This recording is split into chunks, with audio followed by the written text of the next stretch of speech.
vais attendre que ça soit quand même.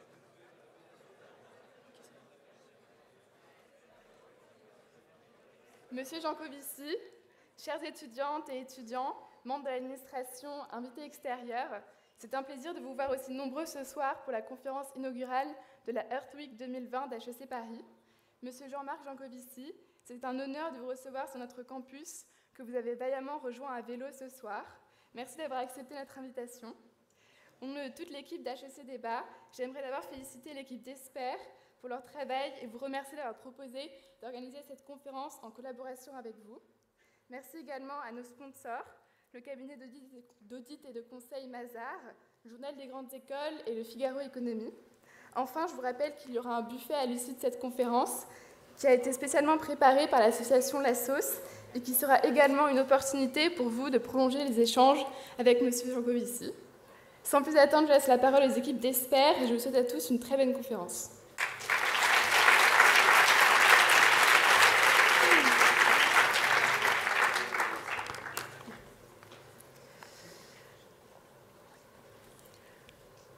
Merci Monsieur Jancovici d'avoir fait le déplacement pour nous faire profiter de votre expertise sur le climat et l'énergie. Cette conférence, co-organisée par Esper, HEC Débat et Point Réveil écologique, est l'événement inaugural de la Earth Week. Nous réfléchissons à ce projet depuis l'an dernier et nous sommes heureux de vous présenter cette première édition de la Earth Week, ou Semaine de la Terre pour les défenseurs de la langue française. Celle-ci est une réaction au sentiment que les étudiants sont trop peu sensibilisés aux enjeux actuels climatiques. Depuis septembre, et renforcée d'une équipe de dizaines d'étudiants, du soutien du SNO Center et de nombreuses associations étudiantes d'HEC, que nous tenons à remercier, nous avons multiplié les événements pour que cette semaine touche le plus de personnes et devienne un réel catalyseur de prise de conscience. Donc voici le programme si vous n'en avez pas encore pris connaissance. À travers ces différents événements, notre objectif est d'aider les étudiants à changer durablement leur mode de consommation, en les sensibilisant d'une part à l'impact de leur mode de vie, et d'autre part en leur proposant des solutions concrètes. Loin de la culpabilisation, c'est un message enthousiaste d'espoir que nous portons et qui, nous l'espérons, dépassera les frontières du campus. Nous sommes fiers d'être à l'initiative du premier projet écologique de cette ampleur sur le campus d'HEC et nous espérons qu'il se renouvellera tous les ans. Je laisse désormais la place à Marion pour vous présenter le parcours de notre conférencier.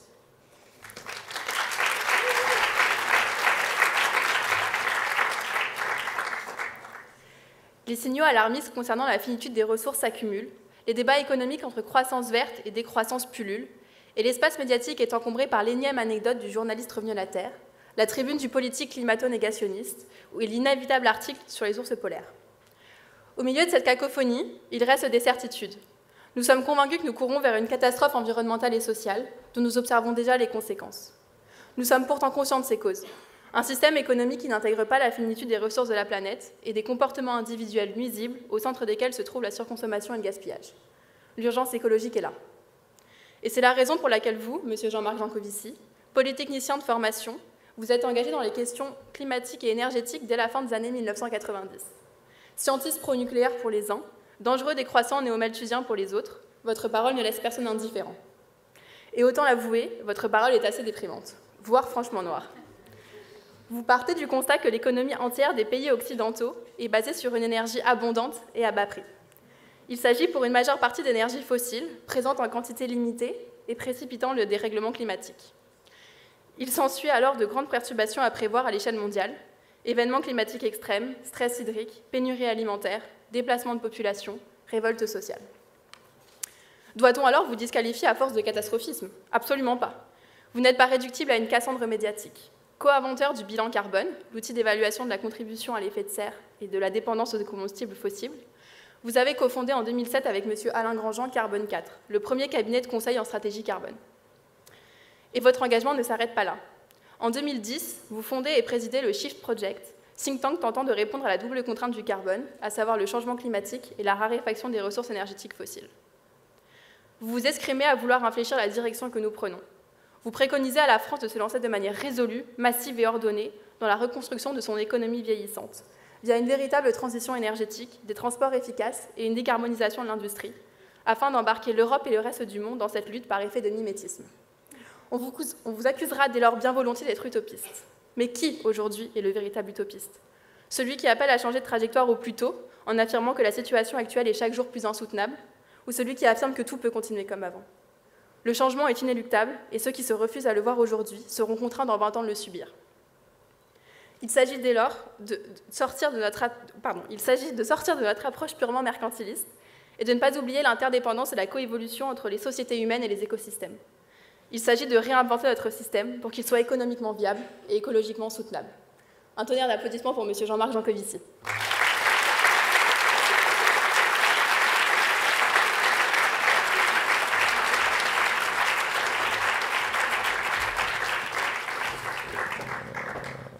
Comment ça marche? C'est pour faire là. Hop.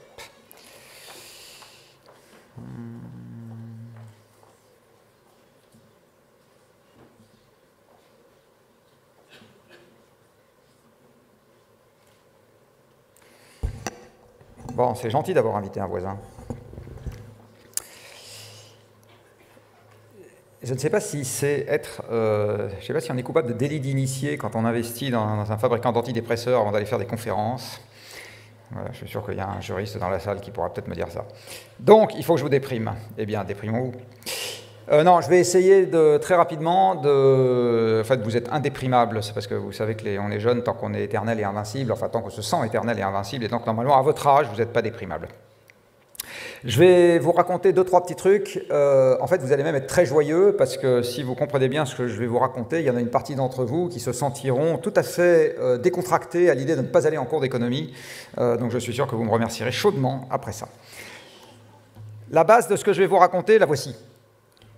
Vous avez ici une photo de la Terre vue de l'espace. On prête, soit dit en passant, au fait d'avoir commencé à voir la Terre vue de l'espace, la naissance d'un certain nombre de mouvements environnementaux à la fin des années 60 et au début des années 70, parce qu'à ce moment-là qu'on s'est rendu compte avec nos sens, et nous restons des animaux, donc on aime bien apprécier le monde avec nos sens, que la Terre était finie et qu'elle avait une taille donnée. Alors de fait, la Terre a une taille finie. Et alors, non seulement la taille de la Terre est finie, mais elle a une sale manie.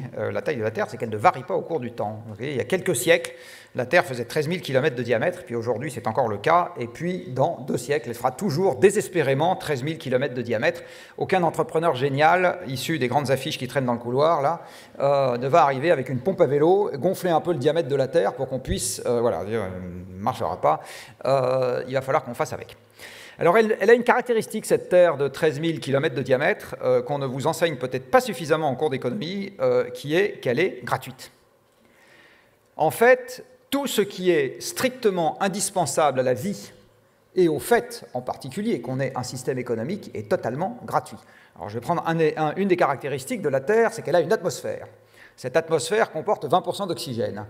Si demain matin, la teneur en oxygène tombait à 0, vous mourrez tous, je meurs, tout le monde meurt, et le PIB passe à 0. Le fait qu'il y ait 20% d'oxygène dans l'atmosphère terrestre est invisible dans la totalité des prix que vous allez manipuler dans cette école. C'est invisible. Alors que pourtant, si je n'ai pas ces 20% d'oxygène dans l'atmosphère, vous n'avez pas de prix puisqu'il n'y a plus personne. Voilà, donc c'est quelque chose, alors j'y reviendrai dans le cours de cet exposé, c'est quelque chose qui est un des biais majeurs des raisonnements économiques aujourd'hui, c'est que l'économie ne compte plus ce qui compte vraiment. D'accord ? L'économie ne compte plus ce qui compte vraiment. Sur cette petite planète qui fait désespérément 13 000 km de diamètre, il y a une espèce qui s'appelle l'espèce humaine, qui était tellement bien adaptée à dominer son environnement et les autres espèces qu'elle s'est retrouvée sans compétiteur et qu'elle en a profité pour prospérer de manière extrêmement significative. Alors l'INSEE n'était pas extrêmement performante il y a 10 000 ans, mais enfin, on va dire que même si le recensement était fait avec un peu d'approximation, il y avait à cette époque-là, il y a 10 000 ans, au moment où la population où les hommes se sédentarisent, et ils se sédentarisent parce que la planète sort de la grande transition climatique glaciaire-interglaciaire, la dernière grande transition climatique qu'elle ait connue. Donc le climat va devenir stable pendant 10 000 ans, et donc les gens peuvent s'installer quelque part et faire toujours la même chose, ça marche. À ce moment-là, on est quelques millions d'individus. Avant le début de la révolution industrielle, nous sommes quelques centaines de millions d'individus, donc vous voyez, on a quand même bien prospéré. En l'espace de 2 siècles, la population a été multipliée par, allez, on va dire un gros facteur 10, un facteur 15.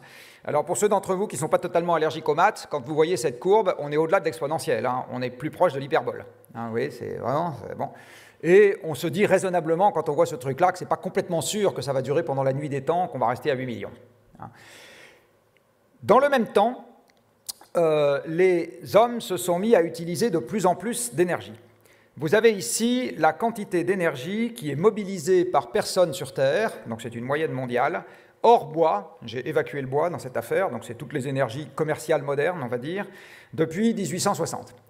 Alors, je vous épargne la règle de 3 au vu de ce graphique. La quantité d'énergie qui est utilisée par personne a été multipliée par 20. Alors, pourquoi je vous parle d'énergie? Parce que l'énergie en physique, c'est ce qui caractérise le changement du monde physique.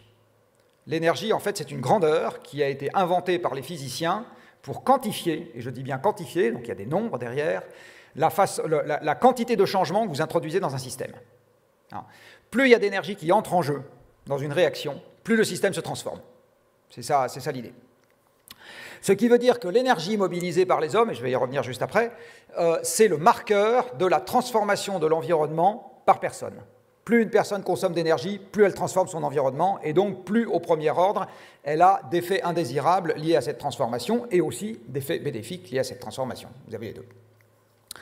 Donc si vous dites que l'impact de l'homme sur son environnement, c'est le nombre d'individus fois la quantité d'énergie par personne, vous avez ici, au premier ordre, la façon dont a évolué la pression des hommes sur l'environnement, sur une planète qui fait toujours, désespérément, 13 000 km de diamètre. Et donc ça vous explique pourquoi, pour des raisons d'ordre de grandeur, tout un tas de sujets qui n'étaient pas des problèmes il y a 2 siècles sont en train de devenir des problèmes majeurs aujourd'hui, tout simplement parce que les ordres de grandeur ont considérablement changé. Et alors là, je vais finir par une première conclusion provisoire. On ne sort jamais d'un débat sur l'environnement sans manipuler des chiffres. Dit autrement, tant qu'on est sur les slogans, on va nulle part. Pour sortir correctement, c'est comme on ne sort jamais d'un débat sur l'économie sans chiffres. Entre une dette de 1 euro et une dette de 10 milliards d'euros, on ne parle pas de la même chose. Donc là, c'est exactement pareil en ce qui concerne l'environnement. On ne sort jamais d'un débat sur l'environnement sans chiffres. Tant qu'on est dans les slogans, on ne gère rien. Alors c'est dommage parce que le politique gère essentiellement ça à coup de slogan. Donc de l'énergie, j'y reviens, c'est ce qui permet de quantifier le changement dans le monde qui nous entoure. C'est ça la définition de l'énergie. Alors, quelques 2 ou 3 petits trucs qu'il faut avoir en tête en ce qui concerne l'énergie. Vous savez que l'énergie étant une grandeur physique, elle est régie par des lois qui ne dépendent pas de nous. C'est pour ça, je en discutais juste avant la conférence, là, que je pense que les ingénieurs sont un peu plus fatalistes que les commerçants. Ils se croient un peu moins maîtres du monde parce qu'ils passent leur temps à étudier des trucs qui ne dépendent pas d'eux. Donc, ils se sentent du coup un peu moins envie de tout changer. Voilà. De l'autre côté, comme on passe son temps à évoluer des trucs qui ne sont que des conventions humaines, l'économie n'est qu'une convention humaine, du coup on se dit que c'est probablement plus facile de changer les choses. Voilà. Mais sauf que vous êtes, comme les ingénieurs, soumis aux lois de la physique que vous n'êtes pas capable de changer, pas plus que moi du reste, donc il vaut mieux les connaître. Alors dans les lois qu'on ne peut pas changer en ce qui concerne l'énergie, il y en a une qui est absolument capitale, qui s'appelle la loi de conservation. Et alors, comme le dictionnaire est bien fait, cette loi de conservation, elle dit une chose, c'est que dans un système qui ne communique pas, vous n'avez pas de modification de la quantité d'énergie qui y est contenue. Dit autrement, vous prenez un système qui ne communique pas avec l'extérieur, la quantité d'énergie à l'intérieur reste rigoureusement constante au cours du temps. Si vous appliquez ça à l'humanité, ça veut dire que tant que l'humanité ne communique pas avec l'extérieur, elle ne peut pas utiliser d'énergie. Alors je vais vous le dire encore autrement, la seule énergie que nous pouvons utiliser, c'est celle qui existe déjà dans l'environnement et qu'on peut mobiliser à notre profit. Alors ça peut vous paraître un peu ésotérique ce que je suis en train de vous dire, mais dans les débats actuels, il y a des tas de gens qui disent par exemple on va utiliser de l'hydrogène. L'hydrogène, il n'y en a pas dans l'environnement. Donc l'hydrogène, il faut le faire avec autre chose. Recourir à l'hydrogène n'est pas une solution à nos problèmes. Tout simplement parce que ça ne dit pas comment vous fabriquez l'hydrogène. Recourir à l'électricité, sauf à brancher les cafetières sur les éclairs d'orage, c'est pareil, ce n'est pas quelque chose que vous pouvez faire en allant directement taper dans l'environnement. Il faut dire comment on fait l'électricité. Donc les seules énergies qu'on peut utiliser sont celles qui existent dans l'environnement. Essentiellement des trucs qui brûlent, soit dit en passant. Et pour pouvoir utiliser cette énergie, il faut la mettre dans quelque chose qui réagit avec cette énergie et qu'on appelle un convertisseur. Alors historiquement, on a un convertisseur sous la main au moment où Dieu crée Adam et Ève, c'est nous-mêmes. Nous sommes un convertisseur d'énergie. Alors on a une énergie qu'on va chercher dans l'environnement, surtout les hommes, ça s'appelle de la nourriture. Les femmes préfèrent le soleil. Non. On va chercher donc dans l'environnement la chaleur du soleil et de quoi manger. Et avec ça, on va fournir du travail un peu et la chaleur qui nous permet de nous maintenir à 37 degrés, beaucoup.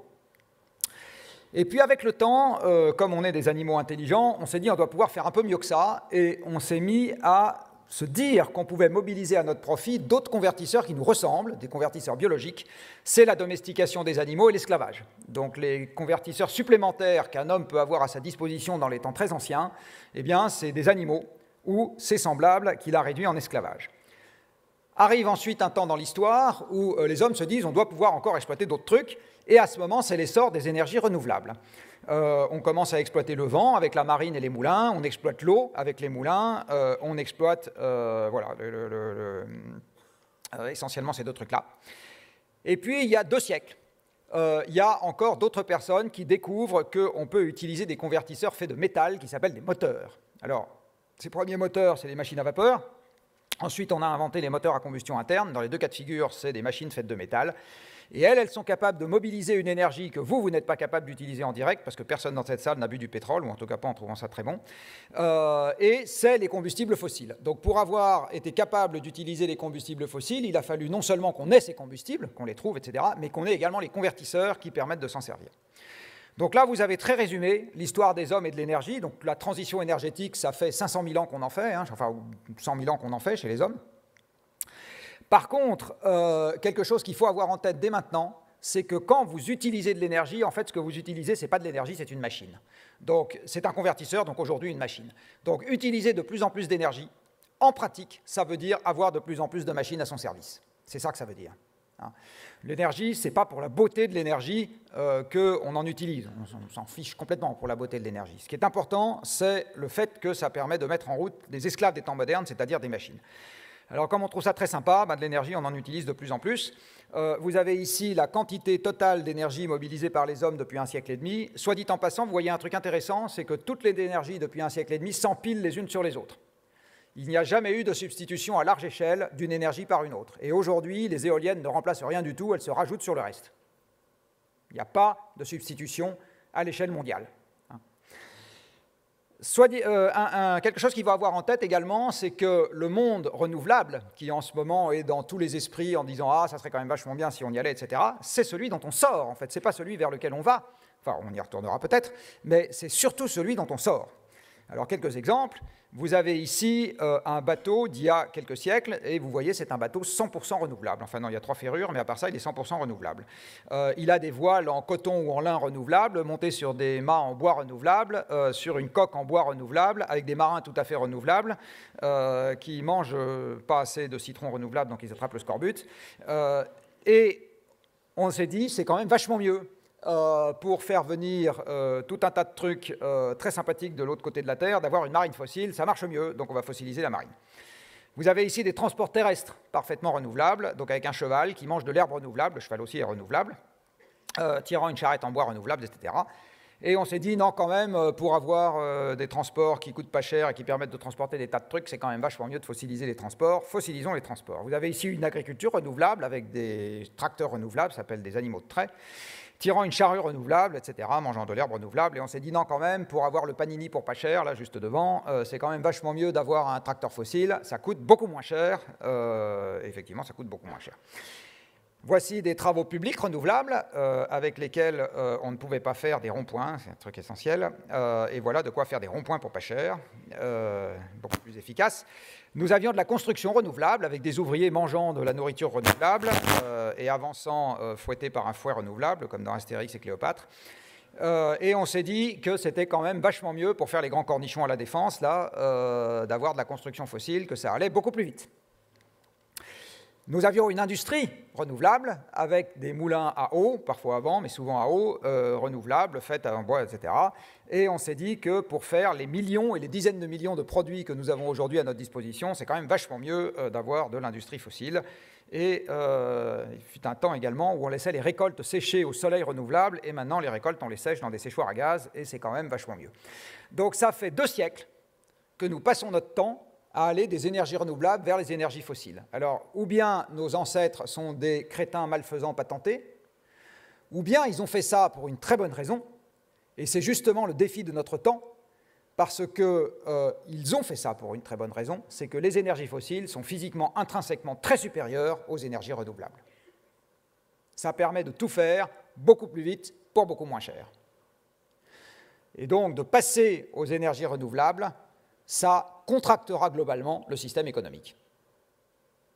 Je vais y revenir après, mais en gros, c'est ça, le défi. Alors l'énergie a permis de mettre en route tout un tas de machines. Voilà un tout petit bout de notre costume de Superman des temps modernes, grâce auquel la puissance de nos bras est multipliée par des milliers, la puissance de nos jambes est multipliée par des milliers, la puissance de nos bras est parfois multipliée par des dizaines de millions quand on pilote un laminoir industriel. Et toutes ces machines qui fonctionnent sur Terre, elles ont permis de démultiplier la puissance musculaire des hommes par 200.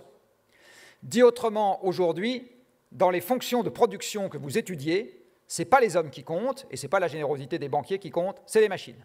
C'est les machines qui produisent. Les vêtements que vous portez ont été produits par des machines. Les chaises sur lesquelles vous êtes assis, et ceux qui s'emmerdent déjà à roupille, eh bien, ont été produits par des machines. La caméra qui me filme a été produite par une machine. Le vélo qui m'a amené ici est produit par une machine. Mon ordinateur est lui-même une machine, etc. Nous vivons dans un monde de machines. La nourriture que j'ai mangée il y a une demi-heure a été produite par une machine. Des tracteurs, des moissonneuses-batteuses, etc. Des silos, des groupes de froid, tous que des machines. D'accord ?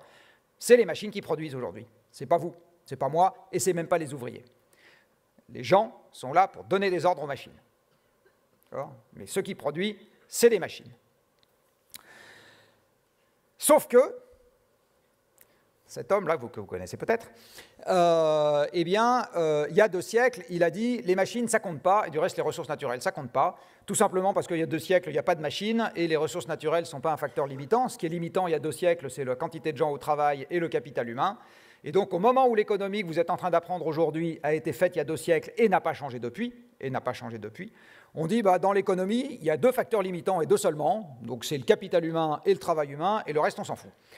Donc, ce que vous apprenez ici, c'est qu'un système productif est alimenté par 2 facteurs de production, tous les 2 humains, soit dit en passant, et ça suffit pour que le supermarché soit rempli. Et si le supermarché n'est pas assez rempli, on botte le cul des banquiers, on botte le cul des chômeurs, et on se dit comme ça, le PIB va repartir. Alors, ça fait 10 ans qu'on essaye de faire ça, depuis 2007, comme disait ma fille quand elle avait 2 ans, pourtant, ça ne mieux pas. D'accord, voilà, l'économie continue à flagadouiller, la croissance se traîne, et en fait, quand vous regardez d'où vient la croissance, elle vient de trucs qui n'existent pas, en fait. C'est de l'inflation d'actifs, bâtie à coups de dette, etc. Mais il n'y a plus de croissance physique depuis 2007. Il n'y a plus. D'accord ? Et la raison à cela, c'est que ce que vous avez là sous le nez est une mauvaise représentation du système en termes physiques. En termes physiques, pour que vous ayez les produits dans le supermarché, il faut que vous ayez les ressources que vous avez transformées pour faire ces produits. Tous les atomes de fer que vous avez dans vos vêtements, parce que vous avez des boucles de ceinture, des boutons, etc., ils n'ont pas été créés par Harry Potter. Ils viennent de l'environnement. Vous ne faites pas de boutons en fer si vous n'avez pas de fer. Vous ne pouvez pas. Bon. Donc tous les produits et tous les services bâtis sur les produits, parce que même pour faire de la finance, il faut des ordinateurs, il y a 40 métaux différents dans un ordinateur, etc. Enfin, il y a des produits absolument partout. Il n'y a pas les services totalement dématérialisés, ça n'existe pas. Eh bien, tous les éléments physiques constituants de notre économie, ils ont besoin de ressources pour être fabriqués. Donc il faut des ressources pour alimenter le système économique aussi. Et il faut une capacité à transformer ces ressources, c'est donc le travail. Et ce travail, avec ce que je viens de vous expliquer juste avant, est pour l'essentiel fait par des machines, pour une toute petite partie par notre force musculaire, mais pour l'essentiel par des machines. Le capital dans cette affaire, il est fabriqué exactement comme les biens de consommation, exactement pareil, en transformant des ressources. Cet immeuble a été fait en transformant des ressources, il n'y a pas de différence avec votre paire de chaussettes. Enfin bon, ça n'a pas exactement le même usage, mais puis ils sont meilleurs. Mais à part ça, c'est exactement le même processus de fabrication, c'est-à-dire qu'on a pris des ressources naturelles dans l'environnement et on les a transformées pour faire autre chose parce qu'on a trouvé que c'était mieux pour nous. Ce que vous voyez sur ce graphique, c'est qu'à l'évidence, si vous avez un stress sur la quantité d'énergie disponible, vous aurez un stress sur le PIB en sortie, même si vous avez des tas de gens prêts à travailler et même si vous avez des banquiers très compétissants. D'accord ? Donc il n'y a pas que les hommes et les travailleurs et les banquiers dans les facteurs limitants de l'économie, il y a aussi l'énergie et il y a, soit dit en passant, aussi les ressources naturelles. Vous savez que les poissons apparaissent tout seuls dans la mer parce qu'ils baissent dedans, comme dit Renaud, ce qui est dégueulasse. Donc la pêche profite d'une ressource qui apparaît spontanément dans la mer, qui est les poissons. Cette ressource est gratuite, comme tout ce que nous donne Mère Nature, vaut 0. Si vous n'avez plus de poissons dans la mer, vous pouvez avoir un crédit maritime ou un crédit coopératif très, très compréhensif. le PIB de la pêche sera nul. Et soit dit en passant, le PIB de tout ce qui à l'aval vit du poisson sera nul aussi. Donc les restaurants Lacrier font faillite, la Belle-Îloise fait faillite, et le restaurant de poisson du coin fait faillite, etc. Les gens qui fabriquent les boîtes de conserve pour poissons font faillite, et les transporteurs de poissons font faillite. Tout ce beau monde fait faillite, alors même que la ressource qui permet à tous ces gens-là d'exister est gratuite, tout simplement parce qu'elle n'est plus là. Alors à cause du fait que c'est essentiellement les machines qui produisent et pas les hommes, voilà ce que je considère être le meilleur modèle macroéconomique qu'on puisse vous montrer. C'est une droite. C'est quand même vachement plus simple que ce qu'on vous apprend, non ? Alors, une droite, c'est quoi ? Eh bien, en abscisse, vous avez la quantité d'énergie utilisée par les hommes, c'est-à-dire le parc de machines en service, et en ordonnée, vous avez la contrepartie monétaire du flux de transformation physique, c'est-à-dire les euros. Depuis que j'ai commencé à regarder cette courbe, c'est droit. D'accord ? C'était droit il y a 10 ans, c'est toujours, ça ne change pas tellement. C'est une autre manière de dire qu'aujourd'hui, le meilleur déterminant de ce qu'est le PIB, ce n'est pas le taux de prélèvement obligatoire, je ne sais pas quoi, tous ces trucs-là n'ont strictement aucune espèce d'importance. Ce qui compte, c'est la quantité de machines en service. C'est le seul truc qui compte, et évidemment le fait que ces machines puissent être alimentées en ressources.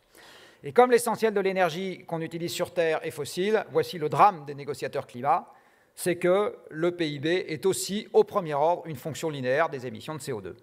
Donc contracter rapidement les émissions de CO2, c'est contracter rapidement le PIB. Et c'est la raison pour laquelle rien n'avance sur le front du climat, parce que nous sommes en conflit d'objectifs permanent entre l'économie et la préservation de l'environnement. Et à chaque fois, on arbitre en faveur de l'économie. Du reste, c'est à ça qu'on vous forme. Donc, je reprends très rapidement ce que je viens de dire. On a des ressources naturelles, dont des combustibles fossiles, qui, comme toutes les ressources naturelles, sont gratuits. Les combustibles fossiles ayant été formés par 50 à 400 millions d'années d'action de la mère nature, c'est gratuit, exactement comme le reste. Personne dans cette salle n'a payé le moindre centime, et personne nulle part sur Terre n'a payé le moindre centime pour que le pétrole se forme. D'accord ? Le pétrole apparaît sous Terre gratuitement. Alors, oui, c'est long, 50 à 400 millions d'années, mais c'est gratuit. Ça permet d'alimenter de la combustion, donc des machines, de tout transformer par ailleurs. Ça a donc permis, ces machines, d'augmenter considérablement la productivité des hommes, parce qu'au fur et à mesure que chaque homme était doté de plus en plus de machines, ça augmentait la quantité de produits faits par cet ensemble, mais au dénominateur, on continue à ne compter que les hommes. C'est-à-dire que la productivité du travail, au dénominateur, vous ne mettez pas homme plus machine, vous continuez à mettre juste les hommes. Et donc vous avez l'impression que la productivité des hommes augmente. Mais non, ce qui augmente, c'est le fait que la puissance totale homme plus machine augmente. On ne vous a pas greffé 43 paires de bras et 52 paires de jambes, même si Laurent Alexandre en rêve. Ce qui est arrivé, c'est qu'on vous a adjoint des machines et que ces machines travaillent pour vous. Donc la productivité du travail aujourd'hui, elle est comptée de travers, parce qu'au dénominateur, on ne met pas la totalité de ce qu'il produit. En fait, on ne met qu'une toute petite partie de ce qu'il produit, c'est-à-dire les hommes. Grâce à cette productivité, nous avons fait les 35 heures, les 6 semaines de congés payés, les études longues. Donc à l'époque où l'énergie était rare et chère, vous n'auriez pas été dans cet amphi, vous seriez éreinté à cette heure-ci après avoir passé la journée à ramasser des patates. Voilà, très exactement ça que vous feriez. Donc vous êtes des enfants de l'énergie abondante, comme moi, du reste. Je suis un enfant de l'énergie abondante. Les gens en ville, de l'énergie abondante. 80% d'emplois dans le tertiaire, de l'énergie abondante, parce que les machines produisent à notre place et produisent tellement et font des flux tellement compliqués qu'on peut mettre 80% des gens dans un bureau pour gérer ces flux. Enfin, pas tout à fait dans un bureau, il y a aussi des vendeurs de supermarchés, etc. Mais on peut mettre 80% des gens à gérer les flux. Les États-Unis ont 80% d'emplois dans le tertiaire, alors qu'ils consomment considérablement plus d'énergie que l'Inde, par exemple, qui a beaucoup moins d'emplois dans le tertiaire. Donc plus un pays consomme d'énergie, plus il a d'emplois dans le tertiaire. La dématérialisation de l'économie ne se mesure absolument pas au nombre de gens dans le tertiaire, c'est exactement l'inverse. Plus il y a de gens dans le tertiaire, plus l'économie est matérielle. Dans un monde dématérialisé, on retournera transpirer. On ne sera pas dans un bureau. Ça a fait les voyages longs, etc. Le fait d'aller à Bratislava pour passer son temps, etc. Dans ce que je vous raconte là, donc il y a 2 sujets de préoccupation, on va dire, qui en ce moment mobilisent un peu l'attention. Mais il y en a plein d'autres, hein. Biodiversité, le fait que la teneur en cuivre du minerai est passée de 14% à 0,5% en l'espace de 2 siècles. Enfin bon, bref, il y a tout un tas de trucs dont on pourrait discuter. Très rapidement, 2 éléments. Un sur le changement climatique qui est la conséquence du déversoir aval de cette affaire, c'est-à-dire le fait qu'on mette le CO2 dans l'air. On considère que l'atmosphère est une grande poubelle. Et à l'amont, il y a un goulet d'étranglement qui est celui sur la quantité d'énergie disponible. Alors, très rapidement sur l'amont, un petit rappel de maths. Comme il faut 50 à 400 millions d'années pour que les combustibles fossiles se forment, on peut considérer qu'aux échelles de temps qui nous intéressent, il y en a une quantité donnée une fois pour toutes. Quand vous tapez dans une quantité donnée une fois pour toutes, les mathématiques vous interdisent de pouvoir extraire chaque année plus que l'année précédente jusqu'à la nuit des temps. Vous êtes d'accord avec moi, c'est juste pas possible. C'est même pas possible d'extraire chaque année la même quantité que l'année précédente et pour la nuit des temps. En fait, les mathématiques vous imposent qu'en pareil cas, vous allez avoir un maximum absolu à l'extraction et un déclin derrière. Alors ça vaut pour le pétrole, mais ça vaut pour le cuivre, ça vaut pour le tungstène, ça vaut pour le vanadium, ça vaut pour le chrome, ça vaut pour le nickel, enfin ça vaut pour tout ce qu'on sort de la croûte terrestre. Et on a coutume d'appeler le maximum le pic. Alors maintenant, j'ai une petite question pour les gens dans cette salle. Qui a déjà vu ce document ? 6, 7, 8, bon allez, on va dire 10 en ordre de grandeur. Alors ce document est un rapport qui a été sorti par l'Agence internationale de l'énergie en décembre 2018, et je vous laisse lire la phrase en rouge, puisque vous êtes des anglicistes distingués ici. L'Agence internationale de l'énergie vous dit que si vous excluez le pétrole de roche-mer, qu'on appelle le pétrole de schiste improprement, aux États-Unis, et les sables bitumineux au Canada, là vous savez les trucs, les anciennes mines, enfin les mines à ciel ouvert, la production de pétrole dans le monde a passé son maximum il y a 12 ans, c'est-à-dire en 2008. Qui était au courant ? Y compris l'année ? Bon, c'est le truc important à savoir en ce qui concerne l'énergie, et c'est le truc qui va interdire que la croissance revienne de manière structurelle en Europe. Donc je vous dis, on peut, à force de quantitative easing, faire des trucs et des machins pendant un petit moment, mais voilà. Vous avez ici une courbe qui est la conséquence de ce que je viens de vous raconter. Comme c'est l'énergie qui pilote, qui est le facteur limitant de l'économie, le premier facteur limitant de l'économie, vous avez là quelque chose qui en est la traduction logique. La courbe rouge représente la variation de la quantité de pétrole qui sort de terre chaque année. Il s'agit bien de la quantité. La courbe bleue vous représente la variation du PIB par personne sur Terre. Je ne connais aucun modèle macroéconomique qui vous reproduise les variations du PIB par personne sur 30 ans. Aucun. J'en connais un, c'est quand vous regardez la variation de la quantité de pétrole qui sort de Terre. Celui-là marche extrêmement bien. Et il marche extrêmement bien parce qu'au sein de toutes les énergies qu'on utilise, le pétrole est la plus limitante des énergies parce qu'elle pilote les transports et que les transports pilotent les échanges, et donc la capacité de chaque maillon constitutif de l'économie à échanger physiquement avec ce qui se passe avant et ce qui se passe après. Donc la production mondiale de pétrole aujourd'hui, malgré tout ce qu'on se raconte sur les panneaux solaires et les éoliennes, c'est le truc qui pilote la variation du PIB. D'accord ? Le truc qui pilote la variation du PIB.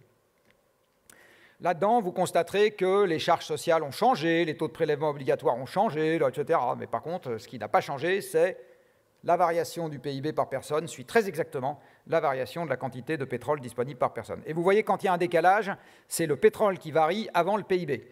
Donc ce n'est pas parce qu'on est plus riche, parce que le PIB vient de Mars, qu'on achète plus de pétrole. C'est parce qu'on a plus d'énergie, on met plus de machines en fonctionnement, donc ça transforme plus le monde, et donc la contrepartie monétaire de cette transformation, c'est plus de PIB. C'est bien dans ce sens-là que ça va. Alors par ailleurs, cette quantité d'énergie croissante qu'on utilise a conduit à des émissions de gaz à effet de serre croissantes. Alors un gaz à effet de serre, là aussi une petite définition en passant, c'est un gaz qui a la capacité d'absorber les infrarouges terrestres. C'est ça la définition d'un gaz à effet de serre, c'est assez précis, c'est des gaz qui sont connus depuis un siècle et demi. Là-dedans, vous avez tous les gaz, en gros, qui comportent 3 atomes ou plus, à commencer par la vapeur d'eau et le CO2. Alors la vapeur d'eau, les hommes ne modifient pas la quantité dans l'atmosphère, ils n'y arrivent pas. Par contre, le CO2, ça, ils y arrivent. Donc dans les émissions de gaz à effet de serre, vous allez trouver le dioxyde de carbone qui vient du charbon, celui qui vient du pétrole, celui qui vient du gaz, au-dessus celui qui vient de la fabrication du ciment, que vous avez là, encore au-dessus celui qui vient de la déforestation. Après, vous allez trouver une autre molécule qui s'appelle du méthane, qui vient de tout un tas d'autres choses, notamment de l'élevage et de l'exploitation des hydrocarbures. Et enfin, encore au-dessus, vous avez d'autres gaz, protoxyde d'azote et fluides frigorigènes essentiellement. Alors regardez cette courbe. Et trouvez-moi le début de la dématérialisation. Alors le début de la dématérialisation, dans les discours, il est là. On a dématérialisé parce qu'on a mis du numérique et du digital partout, et parce qu'on a mis les gens dans des bureaux. Bon, très bien. La courbe d'émissions de gaz à effet de serre mondiale n'en voit absolument aucune trace. Et elle a raison, parce que l'ordinateur que je suis en train d'utiliser, là, c'est 1,5 tonne de CO2. Donc la digitalisation ne permet absolument pas d'éviter des émissions de CO2. En fait, ça en a rajouté par rapport à l'époque du papier. Les négociations climat, pour le moment, ne sont pas des négociations, c'est des réunions climat. Donc voilà, on cause. Ici, vous avez la quantité de CO2 dans l'atmosphère depuis l'année de ma naissance. Alors, ce n'est pas moi qui ai commandé la série, c'est juste que celle que j'ai trouvée sur Internet, coïncidence, chez les Américains, là, début de l'année de ma naissance. Alors, vous voyez, quand je suis né, il y avait un peu moins de 300 parties par million, 300 millionièmes de CO2 dans l'atmosphère. Au moment où on se parle, là, en ce moment, on n'est pas très loin de 420, soit dit en passant. Et vous voyez que ça augmente gentiment tous les ans et de façon extrêmement régulière. Et là-dessus, vous pouvez placer, alors ce que vous voulez, vous pouvez placer la dématérialisation, vous pouvez placer le discours de Chirac, ce que vous voulez. En gros, strictement aucun événement que vous allez placer dessus n'a eu d'importance puisque ça n'a jamais changé le cours des choses derrière. Donc vous voyez, la première réunion de la Convention climat n'a rien changé à ce qui s'est passé derrière. Parce que vous voyez la manière dont ça évolue avant et la manière dont ça évolue après. Soit dit en passant, c'est une réunion qui s'est passée à Bonn avec à l'époque une ministre de l'Environnement qui s'appelait Angela Merkel. Ça, c'est le protocole de Kyoto, qui ne change rien à ce qui se passe derrière. Ça, c'est le gros échec de Copenhague. Ah bon, si on veut, ça ne change ni plus ni moins. Et ça, c'est le gros succès de Paris. Ah bon, ça ne change ni plus ni moins. Donc aujourd'hui, ce qui se passe dans les réunions climat, les fameuses COP, n'a strictement aucune espèce d'importance sur l'évolution de la concentration en CO2 dans le monde. Alors on y reviendra peut-être au moment du débat. Il y a une raison à ça, c'est que les processus onusiens n'ont pas la capacité à infléchir ce qui se passe dans le monde, en tout cas pas celui-là. L'ONU est un endroit où les gens entérinent ce qu'ils sont déjà prêts à faire. Mais ça ne les oblige pas à faire des choses nouvelles. Donc ils viennent, puis ils disent, voilà, je suis en train de faire ça, très bien, merci monsieur, c'est très sympa d'être venu, à l'année prochaine. Voilà. Le CO2 qu'on met dans l'air, alors là, on va oublier la physique et oublier les maths, on va faire un peu de chimie, je suis désolé, je vous enquiquine vraiment. Le CO2 qu'on met dans l'air, vous savez que son nom orthodoxe, c'est dioxyde de carbone. Alors, dioxyde de carbone, ça veut donc dire que c'est un oxyde. Il se trouve que les oxydes, c'est la chimie le veut, sont des molécules qui sont éternelles tant qu'elles ne sont pas agressées par quelque chose. Dit autrement, tant que vous ne leur fournissez pas de l'énergie, les oxydes sont des molécules éternelles. Par exemple, le fer, depuis qu'il y a de l'oxygène sur Terre, l'oxygène a oxydé le fer, et le fer se trouve sous forme d'oxyde de fer. Et puis il reste sous forme d'oxyde de fer, et ça fait des centaines de millions d'années qu'il est là sous forme d'oxyde de fer. Ce qui veut dire que le CO2, une fois qu'on le met dans l'atmosphère, il n'a pas de processus spontané d'épuration de l'atmosphère. Il n'en a pas. D'accord ? Donc s'il ne se passe rien au contact de la Terre, où il se passe des choses, vous allez voir, eh bien, il resterait éternellement dans l'atmosphère. Alors, il y a quand même des choses qui se passent au contact de la surface. Il se passe deux choses. La première, c'est qu'une partie du CO2 peut se dissoudre dans l'océan, mais c'est un phénomène de vase communicant. C'est-à-dire, s'il y a moins de CO2 dans l'océan que dans l'atmosphère, ce qu'on appelle une pression partielle inférieure, le CO2 passe de l'un dans l'autre, il pousse un peu, mais c'est un phénomène réversible. Si un jour on retire du CO2 de l'atmosphère, à ce moment-là, le CO2 qui est dans l'océan ressortira pour se recoller dans l'atmosphère. C'est un phénomène de vase communicant. Et puis vous avez un deuxième processus de soustraction, c'est la photosynthèse, mais pour ça il faut un photon, c'est-à-dire de l'énergie, et à ce moment vous avez soustraction du CO2 de l'atmosphère pour, entre guillemets, nourrir une plante, mais la plante ne marche que s'il y a de la lumière, du soleil ou dans un placard, ça dépend de la plante, mais sans lumière ça ne fonctionne pas. Alors et ces deux processus sont des processus au contact de la surface, ils n'opèrent pas dans l'atmosphère. À cause du fait donc, que le dioxyde de carbone est une molécule très stable, ça veut dire que quand on met du CO2 dans l'atmosphère, eh bien ce CO2 ne s'en va pas vite et il s'en va même très lentement. Si demain matin on arrêtait les émissions humaines de CO2, si demain matin on les arrêtait, aujourd'hui nous avons créé un surplus. Je vous l'ai montré au graphique précédent, là vous voyez, on était, quand je suis né, à 320, on est aujourd'hui à 420, et en fait avant que les hommes fassent les azous avec le charbon, on était à 280. Eh bien, le fait de passer de 280 à 400 crée un surplus. Eh bien, ce surplus, si demain matin j'arrête les émissions, dans un siècle, donc vous serez morts, et moi aussi, il y en aura encore 40% qui sera au-dessus de la tête de nos descendants. Dans un millier d'années, il y en aura encore 20% qui sera au-dessus de la tête de nos descendants, et dans 10 000 ans, il y en aura encore 10% qui sera au-dessus de la tête de nos descendants, s'il y a des descendants à ce moment-là. Je vais vous le dire autrement. Le climat dans lequel je suis né, il est perdu à jamais. Le climat d'aujourd'hui, parce que la dérive climatique va continuer, est perdu à jamais. D'accord ? Il n'y a pas de réversibilité dans le processus du changement climatique. Il n'y en a aucune. Aucune. Non. Tout ce qu'on peut faire en ce qui concerne le changement climatique, c'est de limiter la dérive future.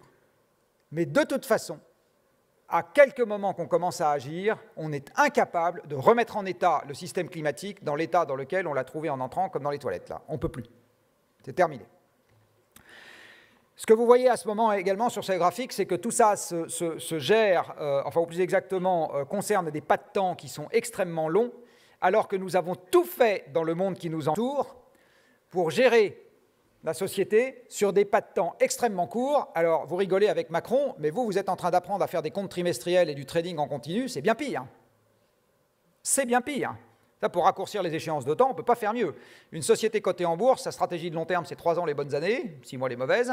Tout ce qui est en continu, j'ai envie de dire, crée de l'instantanéité qui nous masque totalement les enjeux de moyen et de long terme. Et la concurrence libre et non faussée a aussi le même effet. Ça raccourcit les horizons de temps.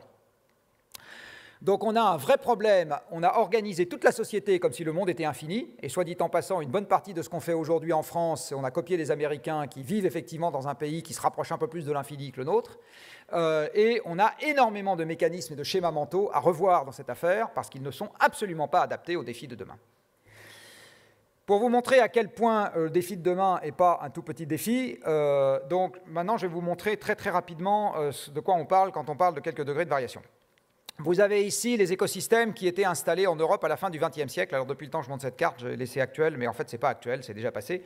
Donc à la fin du XXe siècle, si vous fichez la paix aux forêts, elles ne crament pas trop, elles ne se dessèchent pas trop, et vous avez des grosses espèces végétales, c'est-à-dire des arbres, ça veut dire qu'il pleut assez et qu'il fait ni trop froid ni trop chaud. Ici, vous avez l'Europe il y a 20 000 ans. Donc, je vous l'ai dit tout à l'heure, il y a 20 000 ans, le climat était très différent. Il a considérablement changé jusqu'il y a 10 000 ans.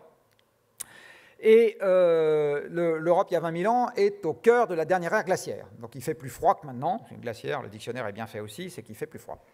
Alors, la première chose que vous voyez, c'est que Erasmus en Suède, vous oubliez, et en Laponie aussi, parce qu'il n'y a pas de Suédois, il n'y a pas de Lapon. La COP26 à Glasgow, vous oubliez, il n'y a pas de Glasgow, il n'y a pas de whisky, c'est quand même une grosse catastrophe, parce qu'il n'y a pas d'Écossais. Vous voyez que tous ces braves gens sont sous des glaciers extrêmement épais qui se sont constitués à ce moment-là, et vous n'avez pas non plus de Québécois, ni tous les autres Canadiens du reste, parce que le Canada est aussi sous 3 km de glace. Pour faire ce très très gros glaçon posé sur le nord de l'Europe et ce très très gros glaçon posé sur le Canada, et le fait que le Groenland et l'Antarctique ont un peu grossi, il a fallu prendre de l'eau quelque part. Cette eau a été prise dans l'océan, et comme l'océan est une grande baignoire dont le fond n'a pas bougé, eh bien le niveau de l'océan est beaucoup plus bas. Donc il n'y a pas de club de voile qui va en Manche, à HEC, voilà, en Méditerranée si vous voulez, mais enfin naviguer en Méditerranée c'est pas drôle. Pas de club de voile sur la Manche, parce qu'il n'y a pas de Manche. Voilà. Et vous n'avez pas de paradis fiscaux dans les Angles normandes, il n'y a pas d'Angles normandes. Le climat étant beaucoup plus sec, beaucoup plus froid, il est beaucoup plus sec. Parce que quand il fait plus froid, ça s'évapore moins, l'eau, et donc il y a moins de précipitations.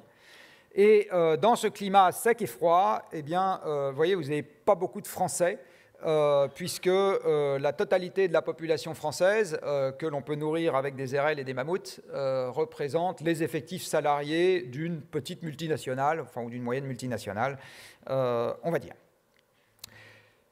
Quand l'Europe est passée de cet état-là à cet état-là, manifestement, ça s'est inscrit dans le cadre d'une planète qui s'est réchauffée.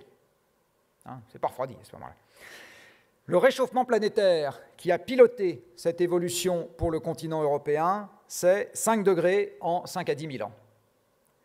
Donc là, vous avez sous le nez une expérience grandeur nature qui a été faite par la planète sur une transition climatique de quelques degrés. Et vous voyez le bouleversement environnemental que ça a introduit. Alors, sans rentrer dans le détail des conséquences, parce que je suis déjà trop long et je me limite après la planche suivante, sans rentrer dans le détail des conséquences, il est absolument évident que 4 degrés de hausse pour le climat, c'est au premier ordre la barbarie partout. C'est la barbarie partout parce que ça va représenter une telle déstabilisation des conditions auxquelles nous avons été habitués de manière localement depuis des milliers d'années, que nous serons incapables, au surplus dans un monde à l'énergie qui deviendra plus rare, c'est-à-dire aux moyens d'adaptation et de faire face aux ennuis qui deviendront plus limités, nous serons incapables de résister ça dans la joie et la bonne humeur et des systèmes garantissant les libertés individuelles comme aujourd'hui. On aura des problèmes d'accès à la nourriture, on aura des problèmes d'accès à l'eau, on aura des problèmes d'accès au bois, on aura des problèmes d'accès à des environnements stables, etc. C'est absolument évident que dans ce genre de contexte, nous redeviendrons des guerriers. Donc quand on lutte pour la limite de la dérive climatique, on lutte effectivement pour la paix. Ce n'était pas une figure de style que d'avoir donné le prix Nobel de la paix au GIEC. Ce n'est pas complètement stupide. Il s'agit bien effectivement de ne pas avoir une déstabilisation massive de ce qui nous entoure. Une des choses qu'il faut garder en tête, soit dit en passant dans cette affaire, c'est de se défier de l'illusion de la linéarité. Alors c'est quoi l'illusion de la linéarité? C'est celle à laquelle on est très très habitué dans nos systèmes comptables. C'est de penser qu'une cause 4 fois plus importante va faire des dégâts qui sont juste 4 fois plus graves. Alors sur l'élévation de température, ça veut dire une élévation de température de 4 degrés, c'est 4 fois plus grave qu'une élévation de température de 1 degré que nous avons déjà connue, et bon, on transpire un peu de temps en temps, il y a 3 forêts qui crament, mais quand même, c'est pas très grave. Alors en fait, c'est pas vrai du tout. Et pour comprendre en fait, c'est pas du tout comme ça qu'il faut raisonner sur des systèmes non linéaires, et le climat est un système non linéaire, je vais prendre un autre système non linéaire qui est votre propre corps. Si vous avez votre température interne qui augmente de 1 degré, vous vous faites faire un mot d'excuse, vous n'allez pas en cours et tout se passe bien. Si votre température interne augmente de 5 degrés, vous ne ratez pas 5 jours de cours, vous êtes mort. Donc, enfin, de fait, vous allez rater 5 jours de cours et même un peu plus. C'est exactement pareil en ce qui concerne le climat. Donc 4 degrés de hausse, ce n'est pas 4 fois plus grave que 1 degré, c'est peut-être 1 million de fois plus grave. Alors, on ne sait pas exactement aujourd'hui. Juste pour garder un autre élément en tête, dans un rapport que le GIEC a rendu il y a quelques mois sur changement climatique et terre, il y avait un graphique qui disait qu'à partir de 3 degrés de hausse, on considère qu'il y aura de l'insécurité alimentaire généralisée sur la planète. Et vous vous rappelez que les déclencheurs des révolutions, c'est toujours quand les gens n'ont pas à manger. Alors si on veut se limiter, et je vais finir avec ça, à 2 degrés de hausse, qui est aujourd'hui l'objectif politique qu'on s'est donné. C'est un objectif politique, parce que pourquoi 2 plutôt que 2,1, 1,8, 3,2, bon, voilà, 2. Il y a une deuxième droite qu'il faut avoir en tête. Donc une première droite qu'il faut avoir en tête, c'est énergie PIB, et une deuxième droite qu'il faut avoir en tête, c'est élévation de température, émission totale entre 1850 et 2100. Donc en fait, ce graphique représente un truc assez simple, c'est une superposition de simulation, mais en gros c'est une droite. Là, vous avez la quantité totale de CO2 qu'on va mettre dans l'atmosphère entre 1850 et 2100. Peu importe qu'on le mette au début, à la fin, etc., ça n'a pas d'importance. Et ici, vous avez la réponse en température du système climatique entre 1850 et 2100. Alors, pour parler de choses récentes, à fin 2018, on avait mis 2250 milliards de tonnes de CO2 dans l'atmosphère, et donc, nous avons signé pour 1,5 degré de réchauffement. J'arrête les émissions tout de suite, là. De toute façon, on tape les 1,5 degrés. Donc aujourd'hui, l'objectif de 1,5 degré, il est mort. Il est devenu inatteignable. Et donc quand je vois Nokia qui dit qu'ils sont 1,5 degré compliant, comme disait Coluche, je me marre. C'est grand n'importe quoi. Ils ne peuvent pas être compliant d'un truc qui n'arrivera jamais. D'accord ? Bon. Mais il y a des tas de services com qui sont très très bons pour faire du bullshit dans ce domaine. Ceux-là sont très bons. Si on veut se limiter à 2 degrés, à ce moment, nous avons droit à 3000 milliards de tonnes de CO2, nous collectivement les humains, dont 2250 ont déjà été émis, dépensés. D'accord ? Donc on a un capital de 3000 et on a déjà bouffé 2250. Alors comme vous allez faire une division comme moi, ou une soustraction d'abord, et une division ensuite, ça veut dire qu'il nous reste 750 milliards de tonnes à émettre. C'est pile le tiers de 2250. Donc ça veut dire que l'humanité prise collectivement peut encore, pour le siècle qui vient, enfin les 80 ans, mais on va dire le siècle, émettre le tiers de ce qui a été émis dans le siècle qui vient de s'écouler. C'est ça que veut dire l'objectif des 2 degrés. Et comme on sera en moyenne 3 fois plus nombreux pendant cette période qui s'ouvre, ça veut dire que chaque individu pris individuellement a droit au 9e du CO2 qu'un individu qui meurt aujourd'hui a émis pendant sa vie. C'est ça que ça veut dire.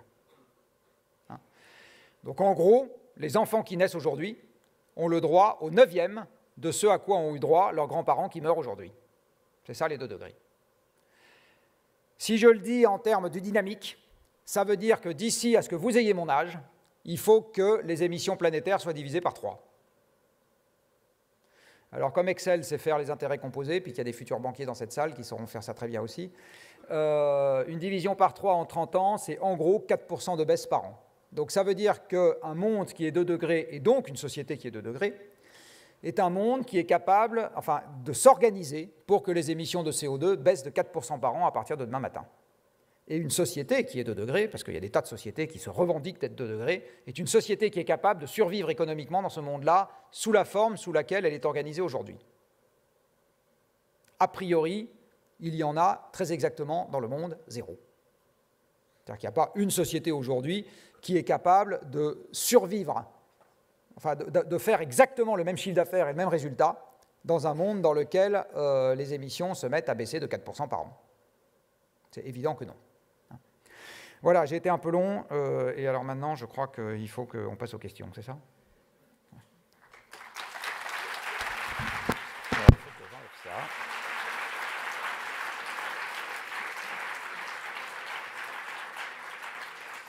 va remettre ça.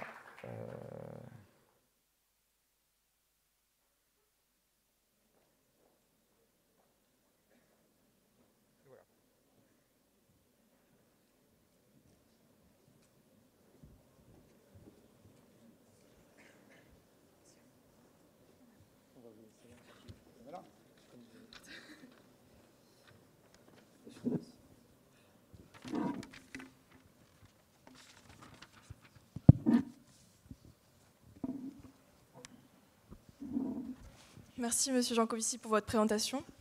J'aimerais dans un premier temps revenir sur... vous avez parlé du pic pour le pétrole.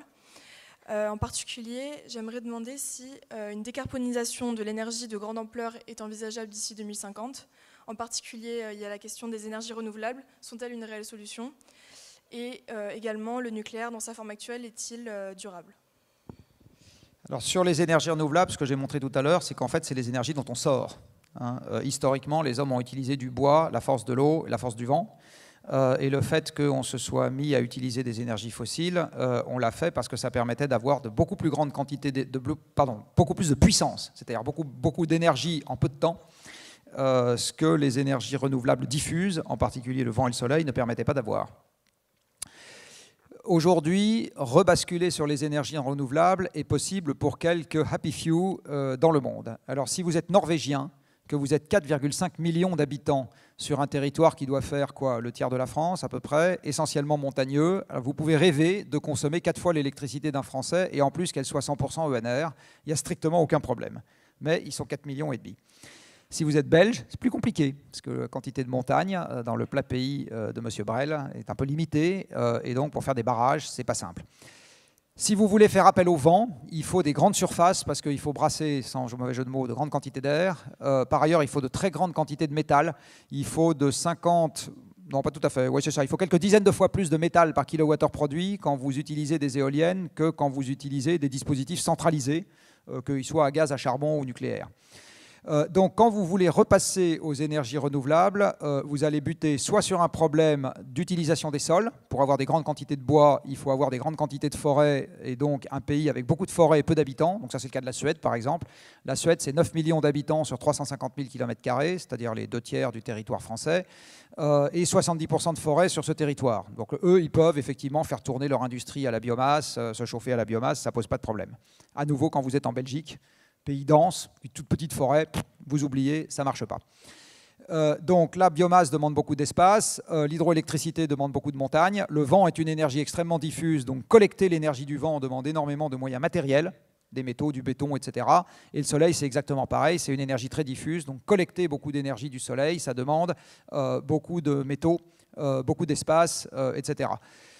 Donc les énergies renouvelables, ma conclusion, c'est que malheureusement, nous n'arriverons pas, et en particulier pas dans les 30 ans qui viennent, et même pas plus tard, à garder le même niveau de consommation énergétique globale avec uniquement des énergies renouvelables à 8 milliards sur Terre. Ça passe pas. Donc si on redescend à 50 millions d'habitants sur Terre, probablement que ça peut se gérer, à 8 milliards sur Terre, c'est totalement inenvisageable, avec le genre de niveau de vie qu'ont les terriens aujourd'hui.